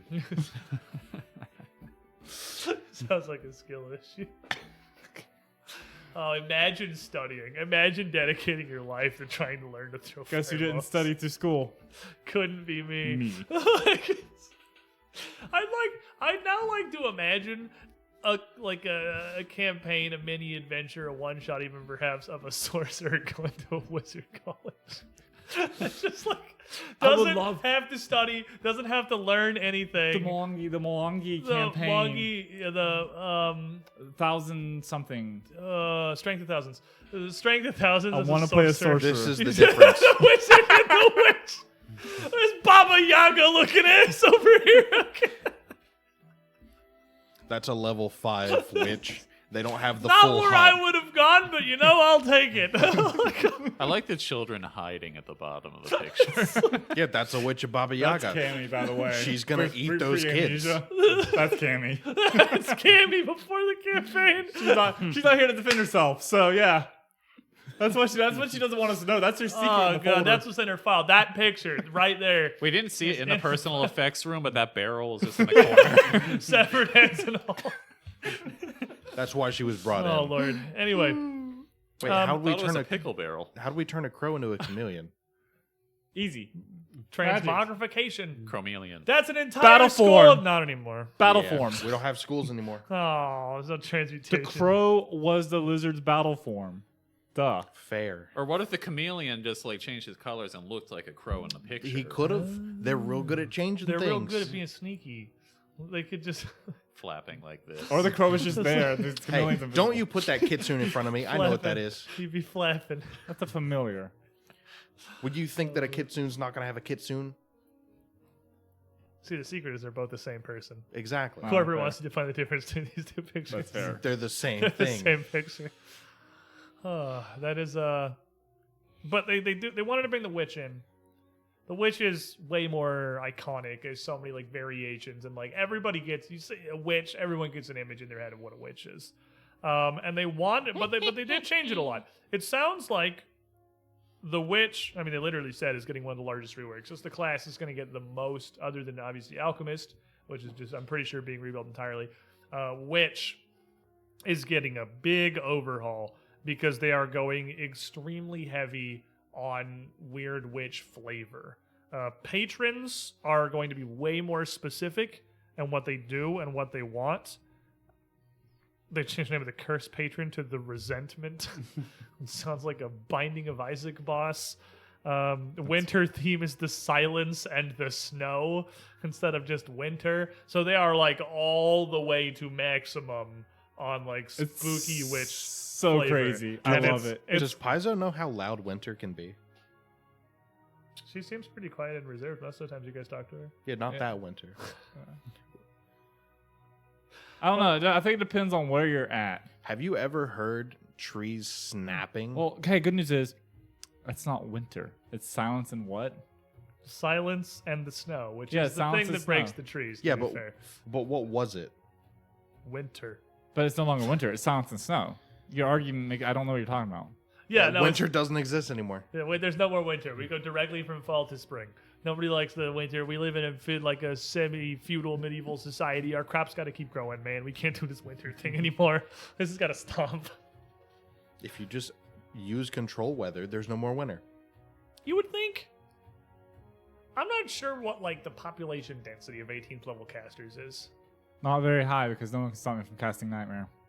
See, yeah, that's fair. You say that, but like, you get the book 6 of literally any adventure, and you're like, "Hi, this is Steve and his It's friend like a Jim 6th Bob. level They're both spell. 19th level fighters." No, it's like a 6th level spell.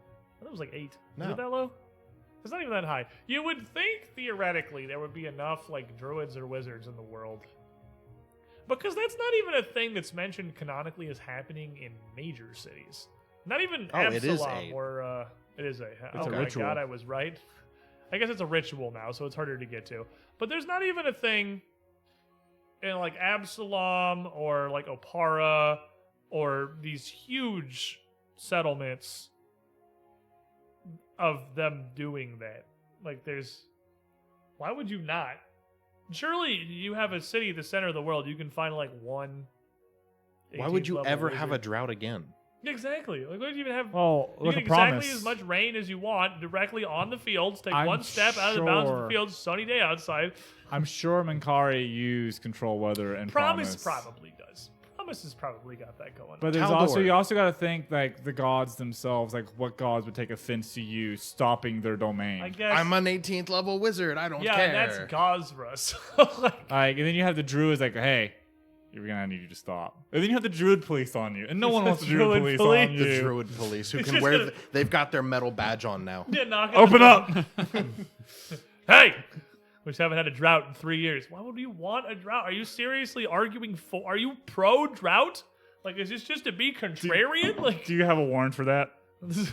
No, see what you do. you got a license for that drought? If they complain about there not being droughts, you just make a blizzard. I mean, I guess you have Now an it's as dry as it can possibly be. you have an 18th level wizard that's doing this control weather. They're just like, hey, you need to stop. You just disintegrate them and then go back to what you were doing.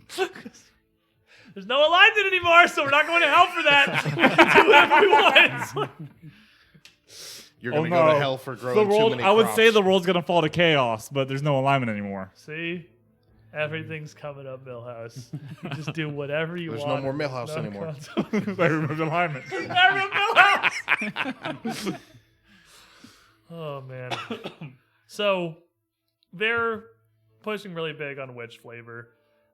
They really want it to be like the familiar using signature. So, the familiar does stuff now. Based on your patron, well, I guess maybe sounds like it is either replacing or in addition to like the original hex that you would have is a familiar ability, which is something that comes directly out of them. So the Silence in the Snow lets your familiar freeze the ground around it when you cast a spell. There's a focus spell called Patron's Puppet where you command your familiar as a free action because your patron is controlling your familiar. So you don't have to spend that action to make your familiar do things. You can just kind of order them out for free, what sounds like for the cost of focus points. This Patron's Presence, which makes it harder for enemies to cast spells. They are really trying to be They're making Like the witches weird- even cooler. magic manipulation, familiar, mysterious, like just big heavy on the flavor of what a witch is. I love witches. They are just a super Like, cool And I'm class. super happy you gave someone who wasn't me a witch to play.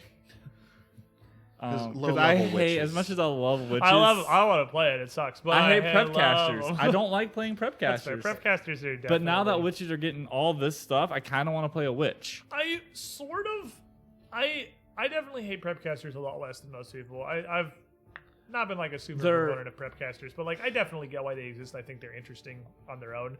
But I would not have been opposed to, while we're just shaking off the ancient specter of the OGL and removing things that are just here because they've been grandfathered in, just like yeeting prep casters entirely and just making everybody spontaneous. Well, it's like fifth edition. I know you don't play D&D, but fifth edition D&D prep casters are, these are the spells I'm prepping for the day, but then as we're going through the day, I put it in the spell slot. So they're like a spontaneous caster and a prep, because spontaneous caster has their entire list, throw it to a spell slot. prep caster's like, okay, for this level of spell, here's the level. I'm thinking it's been like 6 years since I played D&D, but like, because I started playing Pathfinder I've played Edition. it twice. Like, so like you would prep the spells and then you were a spontaneous caster for the rest of the day, instead of putting them into slots. Fair enough.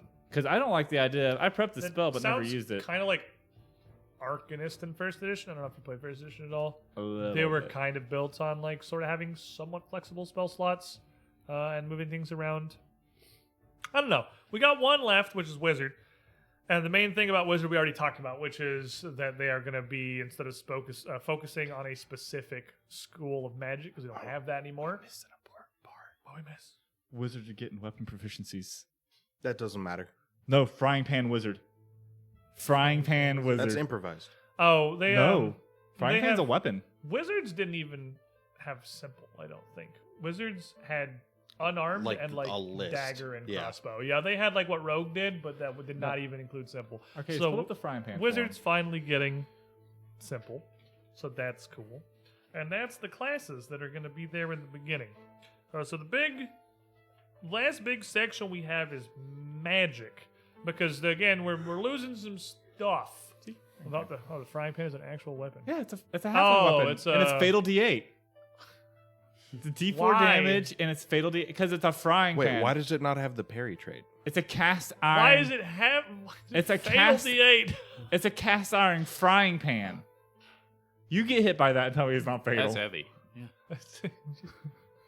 That'll leave it marked. This reminds me. Did we ever figure out why the mithril waffle iron existed? Did we ever solve that conundrum? Yeah, to make really good pancakes and to melt it down to make other mithril weapons. Why is there a mithril?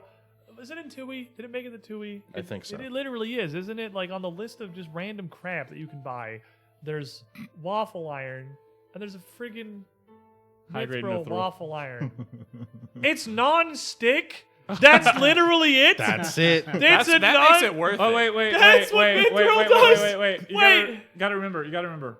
Rich people still exist. They're gonna spend their money on They something. got added back in Grand Bazaar. Okay, so that's rules now. The mithril. Oh my god! So since first edition, you've all been able to look at the list of random items you could buy as a low-level character, and you've had waffle iron and then waffle iron in parentheses mithril, and it's Listen, been one of the greatest mysteries of if I mankind had- is why the hell there's a mithril freaking waffle iron. If I had 6,005 gold pieces to spend, I would get a mithril waffle iron. It's non-stick. I mean, when you wake up after a day of non-stick. adventuring and you need a really good waffle, And I you mean, don't that wanna- makes it worth it. You It don't pays have for anything to itself. spray your pan down with because you don't have sprays yet. Do you know how many practical life day-to-day things you could buy from the Pathfinder universe for that amount of money? I have 6,005 gold pieces to spend. Yeah, he has that much left over to spend on a freaking I'm a waffle level iron, so I imagine 20. he's got a lot of freaking money. I'm loaded.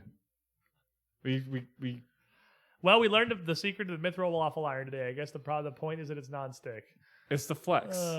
You literally go to a king's summon and just pull out a mithril waffle iron and make a waffle right there in front of them. Nadine has one high-grade mithril waffle iron for sale emblazoned with an archaic symbol of Milani from before she was god, supposedly used to make Milani herself waffles when she was immortal. Why is that in the item description? because it's there's Grand only Bazaar. one. It's from the Grand Bazaar, and there's only one. That should have the unique tag. No, that is a mithril waffle iron. No, it said that that's the one that was used. No. She said she has one. She doesn't have that makes it the one. unique. Well, No. the one that Well, she has Rashid, is unique. you need that. has a symbol on it. But then you have the Man, regular. don't you love spontaneous purchases? I don't even wake up the next day. Why they You even ever buy just this? YOLO purchase Milani's waffle iron from her mortal life? Roshin would. Theoretically, supposedly Milani's waffle iron from her mortal life. Roshin No, would. Trust me, bro. Just trust me. It It's totally says so Milani's. because the emblazoned symbol says Yeah, it's definitely. If Nick is that's still there, for her. Roshin would. To be fair, do you know how hard it would be to imprint that on there? On a mithril waffle iron, probably not very hard. It's not Into adamantium, mithril. it's mithril. Mithril's Mithril's not like giga hard in Pathfinder. I mean, it's still like a steel, like an anodized metal, but like it's not. It's super light, and I don't think it's any harder than regular iron or steel. It doesn't have any hardness benefits or anything. It's not any better at cutting through things. It's not like I'm it's not thinking like Lord of the Terraria Rings logic. mithril. Yeah, or Terraria or World of Warcraft. It's not like it's a better metal. It's super light and apparently non-stick is the main Great for cleaning off deal. blood. Great for cleaning up blood. So spells. The big thing they're pulling out immediately is that there's a lot of spell changes and it's all Cantrips from, are gone. Yeah, cantrips, no cantrips. Welcome No back cantrips. to first edition. First edition only. Use spell slots or cry, idiot. A lot of this is OGL. There's a lot of spells that are ubiquitous in the tabletop scene because they're OGL and they've been around forever. Fireball. Magic Missile is the one that gets called out in particular. Magic Missile, for instance, is called Force Barrage now. It's basically the same spell, but like Magic Missile is an OGL name. So we're trying to separate completely, totally, and entirely from that. There is no tree shape. There is one with plants. Which is freaking hilarious. But if you prefer tree shape, you can just use that. Just use tree shape. And again, yeah, this isn't like a Shape of tree. This is all still totally compatible with like the 2e rules. This is just like things they're changing going forward. Like you can still cast tree shape. Everything, nothing's illegal now. It's just paving the way for their orc. Right. It's trying to set it up to future-proof them. That's but why the big orcs one are core now. they're yeeting is spell components. Spell components are grandfathered in and kind of an OGL holdover. And that's the fact that every spell has got like more somatic, 3-action verbal spells. material. Those are gone. They are, well, not gone. They're being reworked, which is useful because somatic was just manipulate, but you had to Google somatic first for it to tell you that it is literally just the manipulate trait, but it's not called that. So now they're just going to put like manipulate and concentrate directly on. So verbal is just concentrate, but you had to look at it to see that. Somatic is get hit. Somatic is punch me, daddy. That's the Wait, AOO. no, provoke concentrate's different. I mean, verbal is concentrate, and you have to be able to speak. But Yeah. it is concentrates the. I mean, the amount of effects. the that trigger on concentrate- concentrated They just versus add the you have to linguistic talk. trait to Linguistic too, yeah. They're going to go Concentrate directly. specifically implies that the spell can be sustained with concentration. No, it doesn't. Almost, I think literally every spell. I don't think there are spells. A spell would have to have just somatic components to not have the concentrate, because verbal does have concentrate. So when you have that like fancy fighter feat that triggers AOO on concentrate actions and they cast shield, you just slap in the face. Spoke. Shut up, your ass! Smack. And you lose the entire power of shield not triggering AOs because now it does Lamau. But they're going to put the traits on directly and they're going to rework it to do some things that just going to be more literal. It's going to be more literal and direct. Instead of having traits be like second tier secret traits, it's just going to say exactly what it is. They also say they're going to make them more individual to characters. I don't know what that means, but it sounds interesting. So it's stuff's like- going to happen. It's like There's how, my shield. well, it's Is it just like in a flavor way where it's like my don't shield's know. blue versus orange? Yeah, we don't well, know it's yet. how individual like characters would cast their spells, like a bard using instruments instead of speaking. They would. It says to characters, though. Yeah. So I don't know. They are adding a lot of more versatile damage types on spells. The example they call out is a spell that's Meteor Swarm. It's now called Falling Stars. It no longer does fire damage. It does whatever type of elemental damage you want it to do. I'm dropping a It could meteor of be- acid. Yeah, it because can, or why like not? cold comets or just balls of lightning. It's got variety. Wait. Meteor swarm, is that evocation or conjuration? Doesn't matter. It's gone. No, because you could just keep dropping chunks of ice and flood the planet. There's If it's conjuration. Divine Lance, they have actually clarified just Oh, it's evocation. They got me. Divine Lance just does spirit damage now. So it is fully neutral. Spirit sounds like it's basically force damage. It's going to hit everything. So it's called out spirit damage. Affects anything that isn't like a rock. Okay. So I think like constructs sound like they're going to be the only thing that's immune to spirit and then you damage, can pretty much. sanctify it to And make then it do more. You can sanctify it if you're unholy to make it unholy damage instead of spirit damage. So the sanctifying with holy and unholy seems like you're going to be able to change spirit damage on some things into the holy or unholy So you if say it would be more useful. So it's just strictly better then if that's the yeah, case. because Do Divine either. Lance sucks. Divine Lance Violence kind of sucks. Yeah, it's okay. The violence, we can say the violence sucks. I foresee a future where there's going to be a holy empire getting assaulted by a construct army because they can't do anything. They have weapons. Oh no! They still have hammers. They still go bonk them, I guess. And don't worry, constructs are uncommon. They've probably got a ton Yeah, of frying because we pans. killed them all in Age of Ashes. They are also changing these spells, like Restoration, that help you with conditions. They're much more broader categories of conditions that are removed. So rather than having a fixed list, it sounds like they're kind of going to have mental conditions and physical conditions that will be purged as entire groups. So it's a wider net you can cast out with these. And it sounds like even if you fail to counteract the effect, you will still suppress it temporarily. So you're never just going to like throw a restoration into the void. I actually like almost all of these changes. I mean, it sounds like it's great so far, honestly. Every change makes Magic seem more magical, more powerful. Not even with increasing its power, it just makes it feel like it's. It sounds like we're making everything more powerful, which Yeah. I am completely fine with because they're more powerful and more versatile. It's more cool options and neat stuff. And opens up choices. more ways to fluff it.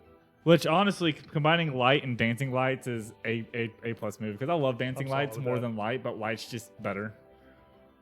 It sounds like they also said there's quite a few that are going to be combined like that, where they've just sort of taped a couple of spells together. 'Cause- Hey, that focus point conversation we had pre-stream the other day about the fact that you can only ever go up one focus point. Yeah, that conversation was just a little ahead of its time because that's gone now. If you just refocus, you will continue getting focus points till you're at your maximum. That's how I thought it always worked. I also always thought it worked I like just that. assumed. We had this. It came up like it was pretty recent. It was like 3 weeks ago or so, where we realized. I don't remember who brought it up that Arcadis. if you have 3 focus points and you spend 2, you can't go back to 3 until the next day, because part of the requirements for refocusing is that you have spent a focus point. So if you spend all 3 of them, you can only ever refocus back up to 1 and just ping pong off of 1. You can't just spend 20 minutes refocusing to go to 2 and 30 to go to 3. We never even knew that.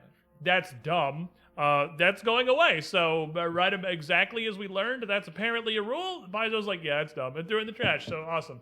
We were right the whole. We were just ahead of our time. Is all it was. We're the trailblazers. That's what we do. We're leading the way. We're forging the future of Pathfinder. Are we finding paths? We're finding the path. Roshin canceled slavery, and then like 2 weeks later, Paizo entirely removed slavery from the entire setting. We're making waves. We're the real Paizo heads here. We're the shadow CEO. We have a lot more pull than we once thought. They watch our show and they're like, dang, they canceled slavery. We better get that entirely off of We the should list do now. that too. I was thinking, slavery's canceled, guys. Sorry. The show is on our channel, so we can't say no. Water. Let's get more water. Okay, we've only got one more section left of the player core thing here, I'm which out is of just water. cantrips. Cantrips is the only thing we we've just got take left that? in here. They have tried to refresh a lot of the older, like, legacy cantrips, is the wording that they said. They have a bullet point here that literally just says ignition lights people on fire. Yes! I love it. Yes. That's the remix. To Well, Ignition used to specifically say that it could only light unattended like material that was easily Ignition burned. was a spell there already was. Yeah, This like, is I've never heard of it in my life. Yeah, because no one ever used it because it sucked. Fair enough. Like the I don't Lance. think it was in second edition. It was the flint and cinder. I but think it just was the as a first edition spell. only. So this, But Maybe. you could just light a fire. this is the remix to Ignition, is what they did. It's a reignition.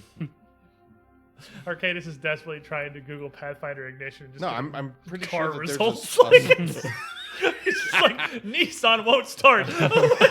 I'm pretty sure that that's a first edition spell that would actually just really let you funny. start a fire. Oh, was it first edition? Is that what it was? Because you also have the frostbite. It also might be how they renamed some of the spells, like Firebolt might just be ignition. now. Frostbite cantrip puts an orb of ice around someone that gives them weakness to bludgeoning. Well, what's frostbite?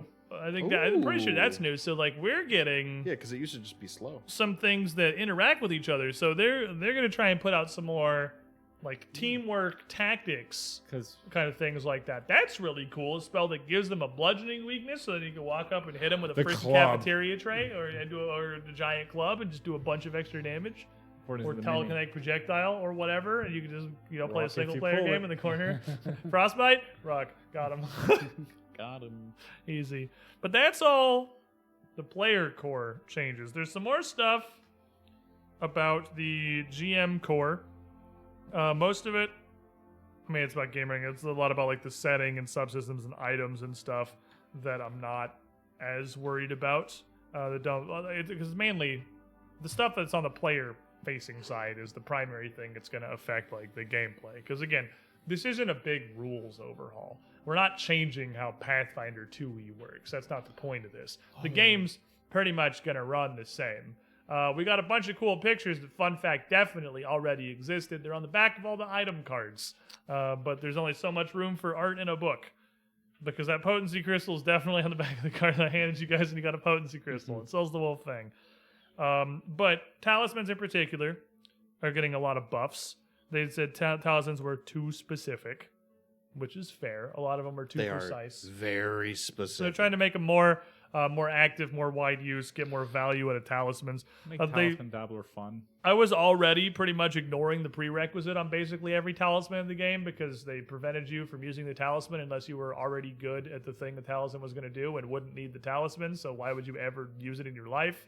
Like the one that gave you worse catfall, requiring you to be an expert in acrobatics. Name 2 characters that were an expert in acrobatics and did not already have catfall. Catfall too good. Anybody? Maybe we anyone? Chat? Anybody? Maybe Is instead anybody of expert in buffing, acrobatics who didn't already have catfall? maybe instead of buffing the talisman, we should just nerf Catfall. That's what we got to come out with a nerf bat. That's going to be a later stream. Don't worry. We're planning one down the road. We look at the remaster from a different direction, where me and Nick and possibly a couple other people sit down with our wish list of things I would love to change, and mine is many nerfs. Stop having fun. You get a nerf. You get a nerf. Hi. You get a nerf. Synaptic Pulse is the best. Synaptic Pulse is great. I like Synaptic I request a buff to rogues. What? I feel like Legendary True proficiency? Sheik didn't do enough damage. I feel like Assassinate was not enough dice for all the Straight up effort that I had to murder. put into it. 17d6. Assassin's so good. Assassinate is a minimum of 5 actions. Yeah, but the point is you do most of them before the combat starts. So when you get that, you just absolutely dump truck. It was great. I loved it. It was. I think that's a great. That's one of my favorite archetypes. I think is Assassin. I don't think Assassinate was ever supposed to be like a combat thing you do. You just I made it. You could. I mean, you definitely could. You would just need to hide. Like you would Undetected. have to have like you. Is it undetected? Undetected. So that's why I would always. I thought it was just 3 actions. I didn't No. realize it was actually undetected. Yeah, no, you definitely need to set up. You got to be the sneaky boy. But when you get it off, oh, it's so cool. It's another 66 on You top get of whatever the you're fattest already sneak doing. attack on Earth, just directly rammed into someone's mouth. And anyone can take it. It's not rogues only. It's going to be really hard to do if you want to be sneaky. They had a lot of talisman updates. There's shield runes now. So Nice. instead of having the increasingly... I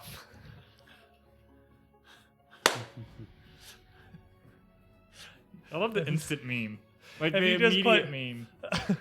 All you have to do is change that to a bunch of spells and make the bat just the incapacitate trait. That's pretty much what I'm doing. That's fair.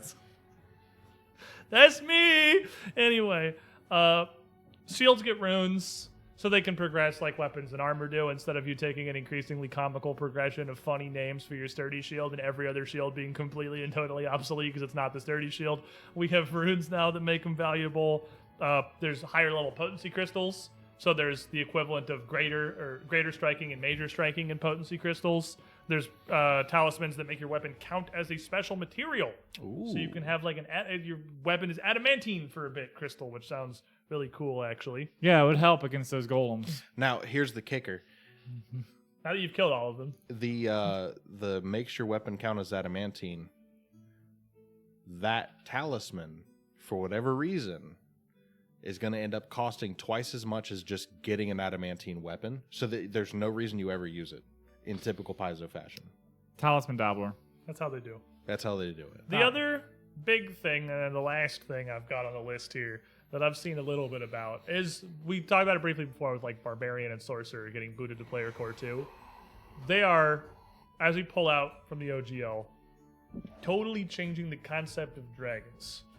Because we have the same list of dragons that there's always been. There is the red, fiery, angry dragon who is angry and burninates the countryside. Dog. There is the blue, lightning, shooty dragon who is angry and lightning-inates the countryside. Blue to hawk. There is your black acid dragon and your green, whatever the green dragon does dragon. And it was... Green does acid too. There were different Or colors poison. and there were different... Was it poison? Yeah, it's Maybe. poison. And we had like your gold dragons and silver dragons that were the good guys that breathe the go to sleep gas. All that's getting completely sundered and ripped apart. And they're redoing dragons totally and completely, largely based around, it sounds like, the 4 spell traditions. Arcane dragons, divine dragons, occult dragons, primal dragons. We're not going to have any And- more dragon bankers. Well, there's still going to be like a lot of subsets of them. So I imagine, because the dragons are very integrated into the lore of the world. They're everywhere doing all kinds of things.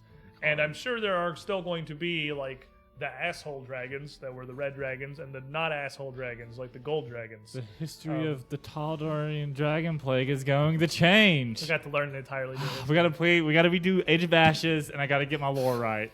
What is Dayhawk now? An Diabolic god, He was a diabolic God dragon of god. chromatic dragons. So this is going to be the god of dragons. That are Unholy dickheads, dragons. I guess. Unholy dragons. I don't know.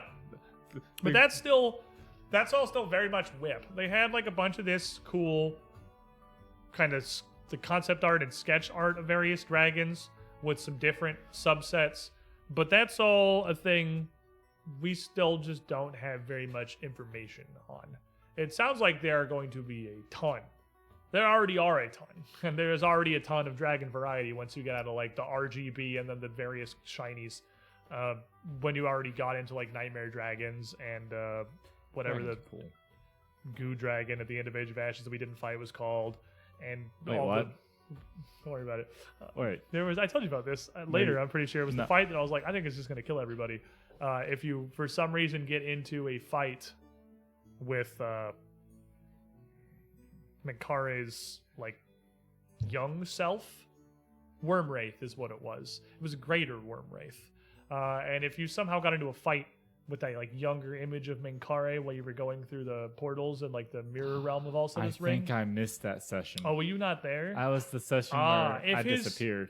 It's him arguing with like a shadow of it's literally like Smeagol and Gollum. Him arguing with like a specter of himself. His bright naivety and his like you literally ruined everything and just made like a human shadow nation. And if the shadow version of him wins out and you fight him, he's an elder Wormwraith, and I'm very worried he was just going to straight up kill the entire party because it's not cool. It's not a cool monster. He's not fun. He's herdy. So he's got That's what an I call entire short he's story. got a great novella worth of abilities. The two that matter are what I call the sucky blowy, which is where he's got his dragon breath and he goes, but instead of fire, he just breathes, you die. He breathes the doomed condition and a jillion negative damage. 24d6. Yep. And then he goes, What? 20. and he sucks it back in, which implies more of the doomed condition and does a jillion negative damage. No, I would like to put out the failure on him sucking is not even dice, it's just you take 100 damage, idiot. And also you're doomed too. And if you critically fail, you just die. Just dead. He just goes, and you're dead. And it's also a 60-foot cone with a DC 46 will save, so good luck, idiot. Like, you're freaking dead. And they have independent cooldowns. So, he just goes, and the next turn he goes, and the next turn he goes, and then you just, Ulrich's dead, man. So on the first go around, it's literally just 84 damage on This average. man's out of here negative. treating people like Yeah. a Sprite. So, like, You're just taking 184 damage. I don't want to run it. I super do not want to run Raz this is fight. dead. It's just a fight. No, everyone's dead. This fight No, kills like one everybody. round, Raz is gone. And then he's also on his just regular attacks. He applies drained Why? and heals. Why? So he's if he's better if, than if the he's, Hawk. If he's in between, he's honestly more lethal than the Hawk. We should have If just he's- followed him and put him against the Hawk. If he's in between the sucky blowy, then he just does the dragon thing where it's 2 actions whack 3 times, and all of those apply like this massive stacking drained condition and heals him for a jillion. And then he can go into Screw You form, But wait, there's more. which raises his AC to Dahawks and gives him 125 temporary hit points. Whenever he feels like it, really. It's also one action, by the way. So it's one action, just like, and I healed 125. Who hates And I'm people? invincible. Like, it's... You can't outrun him. He has a speed of 50. I did not want to run this. This was gonna kill everybody. I was like, please. I had it in my head. What's his max health? 450. Yeah, you're not gonna do that. He's in one also turn. incorporeal. Resist all 25. That seems like one of those creatures where you just have to like hack the game and be like, oh, I'm gonna throw down like I a mean, is portable it hole and fightable? trap It's a them or level something. 23 creature, so it's like it's a severe encounter, a severe tier encounter to That a is worse. full party of 20th level characters. All right. You put him in sunlight and you win. That's all. You're finding him in the mirror of this cave where you find the sun. You can spawn a You can sun. cast like daylight and then like, haha, I win. Yeah, you can because do that if you know to do that. Yeah, if you critically succeed your recall knowledge check against it. But like stun 2 is going to knock one turn off him. That's great. Clumsy 2 is going to lower his AC by 2. This concludes the effects that Clumsy 2 is going to have. That's going to help you. That's not going to stop him from going and then just killing everybody. Well, So- I got a question for as long as is he stun 2 for as long as he's in sunlight? Stun 2 is just you lose 2 actions. Yeah. That means that he can't breath. Yeah, he can't breath. Then you take a turn off him. Like that next turn, he's poop. But Is it not stun to a worm eye? That'd be turn? slowed 2. Stun 2 is like consumed when But it at the gets beginning used. of his turn, he's in. Maybe, I don't know. He Maybe gets if it's hit by the persistent. sun every turn. Yeah, I don't know, but I haven't actually. It's probably under sunlight powerlessness. It might be. It might be continually just like he's stunned 2, in which case like that would work. But like other than that, you're just screwed. Yeah. He's an incorporeal level 23 Mega Dragon. Yeah, no, you don't fight him. You open the window and he's like, ah! He's the wizard. My allergies. It's the way we come. It's the wizard from the beach, and outside he just sees the sorcerer flexing. It's the cool dragons outside. Yeah, I didn't want to run that. I'm glad you didn't. I would have came into a dead party. I don't want to run that. I was really hoping I wouldn't run that. I don't know. I usually I will let the dice lay as they do. I do not oft fudge rolls behind the screen. I'm not gonna lie, I do sometimes, but I think it's like less than on average once a session. Like once a session where we actually roll a bunch of dice. I definitely would not say I fudge dice every session. But I was just like, please don't roll a 1 on this diplomacy check to like support whichever one you're supporting, as I know you guys are gonna side with Young Min Kare. Just don't roll a 1. I can dig myself out of the hole as long as you don't literally roll a 1. That was the one situation in Age of Ashes where I was not sure what was gonna happen if you just rolled a 1. I just stare at it and go, well, I'm sorry. It's been a good campaign, guys. You were real close to finishing it. It's like, oh, you got a hero point by accident. Oh, you got a hero point from Me. Just roll it again. Raz would come Please. back. Party's dead. Roll a 1 again. Imagine. Have we had anyone hero point a 1 into a 1? Yes. Have we? Yes. When did that happen? I did it. You did it? The I would have assumed because you remembered it that it probably happened specifically to you. The Malachite giveth and the Malachite taketh, but it mostly taketh. It's very dangerous. Buy one now. Oh, we had one on Secrets Between the Stars too. Starfinder, you guys definitely had the 1 into the 1. I remember that one. Oh yeah. That was Gary's rolled it. character who Yeah. rolled the 1 into the 1. Then another one. I've had it happen twice. It's I crazy. feel like it happens more often than you give it credit for. It's not that rare because you can think of the 1 into the 1 as a 1 in 400 chance, but like after you've rolled a 1, it's only a 1 in 20, and the things are gonna be hero pointing are quite often 1s. So it's a 1 in 20. You're gonna roll it into another 1. It's not that rare. It's pretty rare, but it's not that bad. I rolled 3 20s at once, so that was pretty cool. That was It's like good re-rolling day. any number into the same number. It happens. So It's like the rolling doubles on d6s thing. It's way more common than you think because it's just the same as rolling a 6 on 1d6. twice. No, it's just like that's the odds are the same. Yeah. It's just a 1 in 6. All you have to do is the first die doesn't matter. You just have to roll the same thing on the second die. Yep. Not that rare. Anyway, that's everything we've got from the remaster info so far. It really does sound interesting. I told you guys it wasn't going to be super mechanical. Like it is a lot of conceptual sort of changes, departure from the OGL. I skimmed through several pages of GM core stuff because it really did not look like there was a ton of very impactful things in there. Because it's like, we're changing the research in the vehicle rules. Literally nobody has used the vehicle rules. Please go outside. But like, that would require the vehicle rules. And like research, who cares? Like, I've never known anyone to run the research rules other than just like whatever they felt like at the time, which is maybe just me. Maybe that's just my lens on the world. The research rules are whatever I feel like they're that particular day. Oh yeah, new AP is vehicles. Yeah, the new IP's on a ship, I guess, so you'll probably get to do a bunch of stuff with that. I don't know anything about the vehicle rules. All I remember is we played Skull and Shackles, and the ship fighting rules in first edition were literally the worst thing I've ever experienced, so we just like tried to minimize it as much as physically possible. Having a water kineticist makes that much easier. Yeah, you just like, and you stop now, and they're like, I would like to board you, come here. He just pulls them over because he's a 12th level water kineticist, and he could literally just water bend the freaking ocean. So that kind of made, pirate ship battles a little easier when you're God, and you can just pick up the water and put it on their boat. Just capsize the boat. Maybe you want the boat though. But you already have a boat.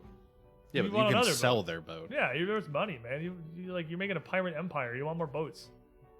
That's how you build your navy. Exactly. You can pick the boat up and like shake loose change out of its pockets and put it back down, I guess. But like, you don't want to capsize the boat because that screws up the boat and it damages a bunch of stuff. And like, you want to keep the boat But it intact. also gets the people off the boat.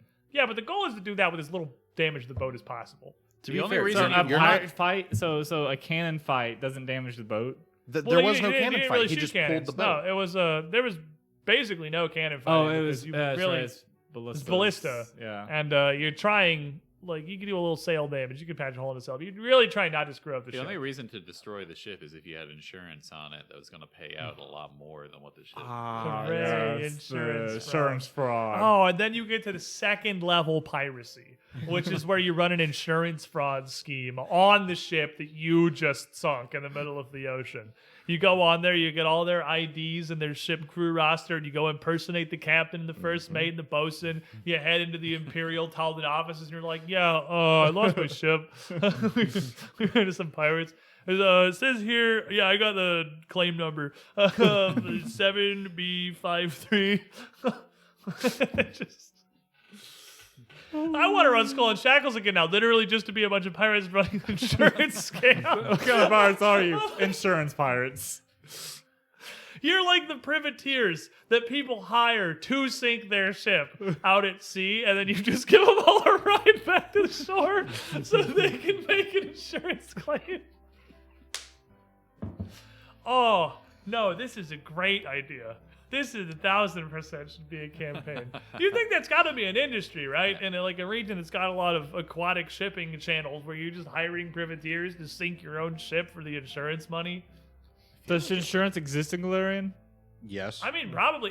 I feel like nobody in their right mind would do it because there's always a disaster.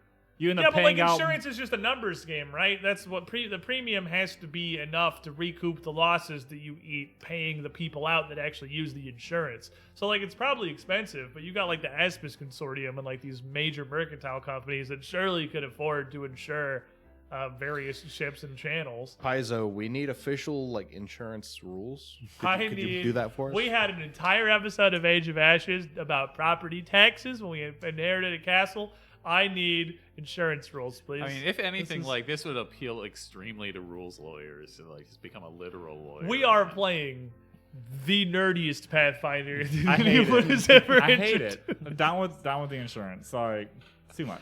Why? Because then the cost of getting healed by a cleric at a church is going to go up because you don't have health insurance. You don't have think heal insurance. The Church of... There is no way Health potions are covered under my plan. Abadar exists and runs churches and does not have health insurance. There's no way Abadar hasn't introduced health insurance. to Yeah, and if it Galarian. does exist, the people who can't afford it, we're getting very real here, and I don't like this. So we're gonna stop. I want to be in the fantasy world again. I want to go back. The insurance doesn't I want to exist. escape. This is an escapism. Insurance does not exist in Galarian. Change my mind. You can't because it doesn't. All I have to do is HMO is play an like healing Abadar magic. cleric and Yeah, write like up a this- tax docket. When did insurance become a thing? 18. It's Make been a lot. Like insurance, it's been way back when because claims, you all had that fun stuff. like you definitely had Health, insurance companies for like health insurance didn't become a real major thing until after the Civil War. Spain shipping goods to India. So it was like, this is the first general insurance law. I say no, like that's way older than that. It started. You had Like maybe insurance on goods. you had insurance when like Christopher Columbus was heading out to find a safer shipping channel to India. Yeah. Like you had the God, what was it called? What was the name like the shipping company back in like East. East India Trading Company? Yeah, that was like way back when they had like insurance investigations and stuff. So like But like I like. it's older than our country for sure. Well, like I mean, like yeah, like insurance on. Why are we here? Just to suffer. Like insurance on like We general can't goods. even talk about the Pathfinder Remaster. We're talking about the insurance rates of the East India Trading Company in the 1700s. Welcome to the UGT show. Are you having an undeniably good time yet? We are. He's I know, really like because I know Strange Aeons. health insurance itself didn't come out until after the Civil War because that's what skyrocketed Yeah, hospital I costs. imagine health insurance is probably relatively new. But like, Insurance for goods and stuff. the goods and stuff that makes sense because you're investing money. You want to make sure you have something to bounce back. It off is if like goes a wrong. venture that you need a reliable source. You need like a safety net for, basically. I'm not. We're getting 1347 from the cursory chat. Google. Someone has turned up 1347. Any tabletop inevitably degenerates into talking about 14th century insurance. Yeah, you're right. If you play, if you have, you don't even play. We're not even playing. We're literally talking about a freaking second edition remaster way that I'm feudal tax systems. If you do tabletop long enough, you will have an entire session dedicated to insurance or tax brackets. It's just an inevitability. It's All right. I see that ship insurance exists. Health insurance doesn't, but ship insurance does. shipping insurance where we started. Okay, so back to the privateers who do insurance fraud. Yeah. I'm on that crew. New branch of Skull and Shackles. You weren't raiding and pillaging small and impoverished coastal villages. Instead of actual health insurance, what you have is just a healer that you've paid to come along with Yeah, you, the cleric. just in case you need like healing. That's the cleric. We're back to 1E where you just have like the 5 silver a day hireling that's like just a 7th level cleric. Or like a 2nd level cleric who just follows you around with a wand and just touches you with the magical healing stick whenever you get It's like, stabbed. oh, you've already used your healing for today, and your plan doesn't cover any more Well, until tomorrow. Technically, if you have a cleric of Abadar in your party, you are never allowed to get healed without paying the cleric. Or they lose their But their payment is healing. shares. They work for shares. They're like, they are the pirates. They work for shares of the treasure that you're going to find. So I think that's their fair and understandable But upholding you of their could also Abadar edict. argue in character to be paid a fair and equivalent price for But then your you services. wouldn't be getting shares. If you- That's the last thing I put in Strange Aeons chat before we went live. The last I love that. On my Discord, that's my banner. I love that last gift so post much. Colby made before he came here today to do this.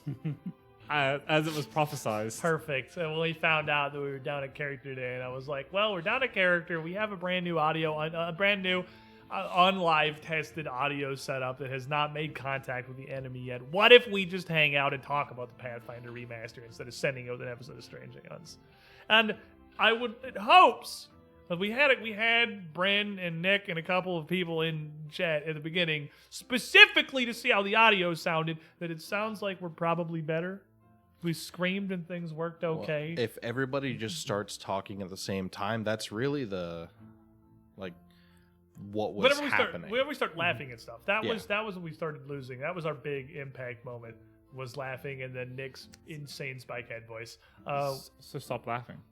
No Yeah, fun. Just no fun. We are now here to talk about Taxes and 1400s. insurance. It's like a Toys R Us. No fun. You have no fun in the Toys R Us. I mean, I could do the Dr. Roscoe voice. Hit me. All right, ladies and gentlemen, explosions! This is the voice you didn't get from Nick for like 7 to 10 minutes on Sentima. And then I With did the- it back to him, and it cut out. Apparently, just the same. Tatterman voice has also been getting super murdered, which is interesting because that's like totally on the other side of the scale. Such a good one. But How was I not getting cut out? Because you're loud. I don't know. But like it was the top of my ears. We had to listen to that come out of Nick for like 10 minutes. It was painful, but it was also hilarious. But it was also painful. I think Tatterman was just like too Low. Quiet? too much of like there's barely. You're telling me that you're lower than Trey. But you have more. This is what I'm here for. Behind it. You're pushing through like this. You have. I have to. Yeah, you have a direct voice. I'm talking as the Tatterman. I almost dropped that entirely. See, that voice is what the singer uses in GM Core. I'm here for a discussion between the Trey and the Tatterman. Like, whose voice is harder to do? They're neither of them are particularly hard to do. The way that I do mine, I can't talk at his volume. I don't know. I picked an easy voice. Like mine is more breathing out. And louder. It's harder to drop. You have like it's almost like you don't have any voice behind it. Was what I was trying to do. Yeah, because like Trey, you have the gravel, but you still have the voice. And if you just remove the voice, you just have the growl, and it's just air. Almost there's very little actually shaping the words. I've lost all but the growl. No, I'm Batman. I'm Batman. Legally not Batman. No Joker, you got. I think it's helicopters. That's a very obscure reference. I hate everything. But it's good to get the test in here. So hopefully all that stuff we've been losing. This is a good litmus test. We can go back and look at this. We had Nick and Bryn listening before. It sounded like everything was okay. We can check. Okay, you can make the mics not work again. I preferred it when the audio cut out. Why do you do this to me? I think I'll see what it sounds like. I think I'll see what it is. But we've got a test on the board. Hopefully, we've changed a lot actually on the back end about the audio setup. For those of you, I didn't put it in the announcement that I briefly recorded in my home setup where the audio works because I didn't want to do. Like, it wasn't, the point was not to excuse. The point was, like, it's been awful and we're fixing it. But we have really changed the throughput of everything. So, previously, to put it very simply, we got a bunch of microphones, right? You can see them. They're here. They're microphones. Mine's broken. Feeding into a mixer, and we're basically just using that mixer to put all those microphones onto one track that goes into the computer. Then on the computer, we had a thing playing the music that's in the background. We have Sirenscape doing a lot of various sound effects and things, and the mixer is going into OBS. Those external sources are going into OBS, which is our streaming software. In the streaming software, yeah, that's the broken piece room. That's why you have the staple mic. In the streaming software, we then have more post-processing happening, where it's attempting to keep all of those things at a decent level, apply compression so that like screaming does not literally ruin, like actually destroy your headphones or your ear holes. We had it running some like noise removal. That instead is now everything goes into the mixer. The mixer does everything, and the mixer spits literally one audio channel back out that gets picked up by the stream, which is what a mixer's supposed to do. But I was too stupid to figure out how to do that, so we had Bobby come down and do it for us. So it should be way better now. What's your highest pitch you can do? I don't think I can go super high. That's about all I got. That's not bad. It's not. I feel like I should be able to go higher. Well, to go higher, you gotta move your voice all the way up here. I don't really know how to do anything other than this, honestly. Everybody crazy talking High-pitched voices are a very big strain. Yeah, I'm very bad at high-pitched voices. I can't do. It's easier to go. I feel for me, it's easier to go lower than it is to go higher. That's way easier. Because I already have a naturally high voice, anyways. But even like doing that, even doing anything like that, I can't even do like shades of that because I can only go all the way to that or not. It's I can't do like a little bit less ridiculous, and it's also it's super intensive to do. I could not do that with like a character voice or something because I can't talk in that for more than like a minute for all to be dead. I have a jump. Like I can do an okay pitch, and then I can do that. Because you're like literal falsetto. Yeah, I don't know how to do that. I don't know how to do anything between. Yeah, because it's because the falsetto is literally a completely different way of getting the voice out. I don't know how to do falsetto. what's really fun is being able to switch right. back and forth like it's nothing. I feel like we need to use this, but I don't know how. I'm sure I could figure something out. Some kind of Jacqueline Hyde BS. You're the summoner. One of them is I the was gonna summoner, and say the other is summoner. the Eidolon. Yes. It's pretty- Or a witch with a familiar that can talk. That's not hard to do. yeah, it's really, it's super easy. You literally just pick talking on your familiar. The I witch has the high-pitched specifically voice. requested Sully not witch to is the take high talking pitch. on her lizard, so I can keep doing this because I really like the mittens on the chameleon. It makes me happy. I don't want to get rid of the mittens. I love the lizard. Anyway, I was just a very random stream that was supposed to be Strange Aeons up until pretty much like a literal hour before the stream started was when we decided to do this. So thanks everyone for coming and hanging out. And sorry we did not get the Strange Aeons that we expected, but pending this VOD working like it's supposed to, which it really seems like it is, we should, from here forward, be back to our regular schedule. We should have Sentimo tomorrow at 4 Eastern. We should have Malevolence on Monday at 7. Malevolence and Strange Aeons both made one glorious episode's worth of sacrifices in the name of fixing our audio. Even though just a little bit I did of that high-pitched voice, I already feel like my throat hurts. from, Technically, like, all 3 shows made a sacrifice. The interesting true. thing about the way that I do skip it, the Malevolence, skip the Strange Aeons, and Sentimo got shot in the face. like I can just keep going. Like that's not a strain on my voice. To talk like this for hours. yeah, Because it's not like I'm using most of my throat. It's Well, for that's just the- all part of the, like, practice. The It's more you do it, the more you'll for get the used best. to Sound it. like Mickey Mouse. I know. can't. You actually get extremely Yeah. picky. You get like the Disney ninjas are going to show up at our door. Don't if do you that. talk But like I'm that. not here next week. Open up the Immediately Disney voice. canceled. Yeah. The stream is gonna end extremely abruptly, and you're never gonna hear from any of us again. Like Disney Guantanamo, dude. You don't. We can't do that. No. That's a risk. No, you do that voice. You're gonna play a ratful. You're gonna play a Yosoki. The rats, not Big mice. black ears. The rats, not mice, sir. Thanks for joining us. That's the. It's Everyone. legally different. It's legally not Mickey. This is basically what would happen if the pre-show was an entire stream. None of this. It'll be a good time.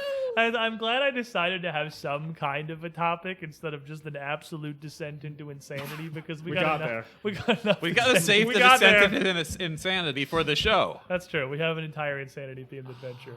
We're back tomorrow at 4 p.m. Eastern with Sentima, and then Saturdays going forward, we're gonna be back on our regular Strange Aeons adventures. Next week should have a full table, full suite of 5 characters. Please.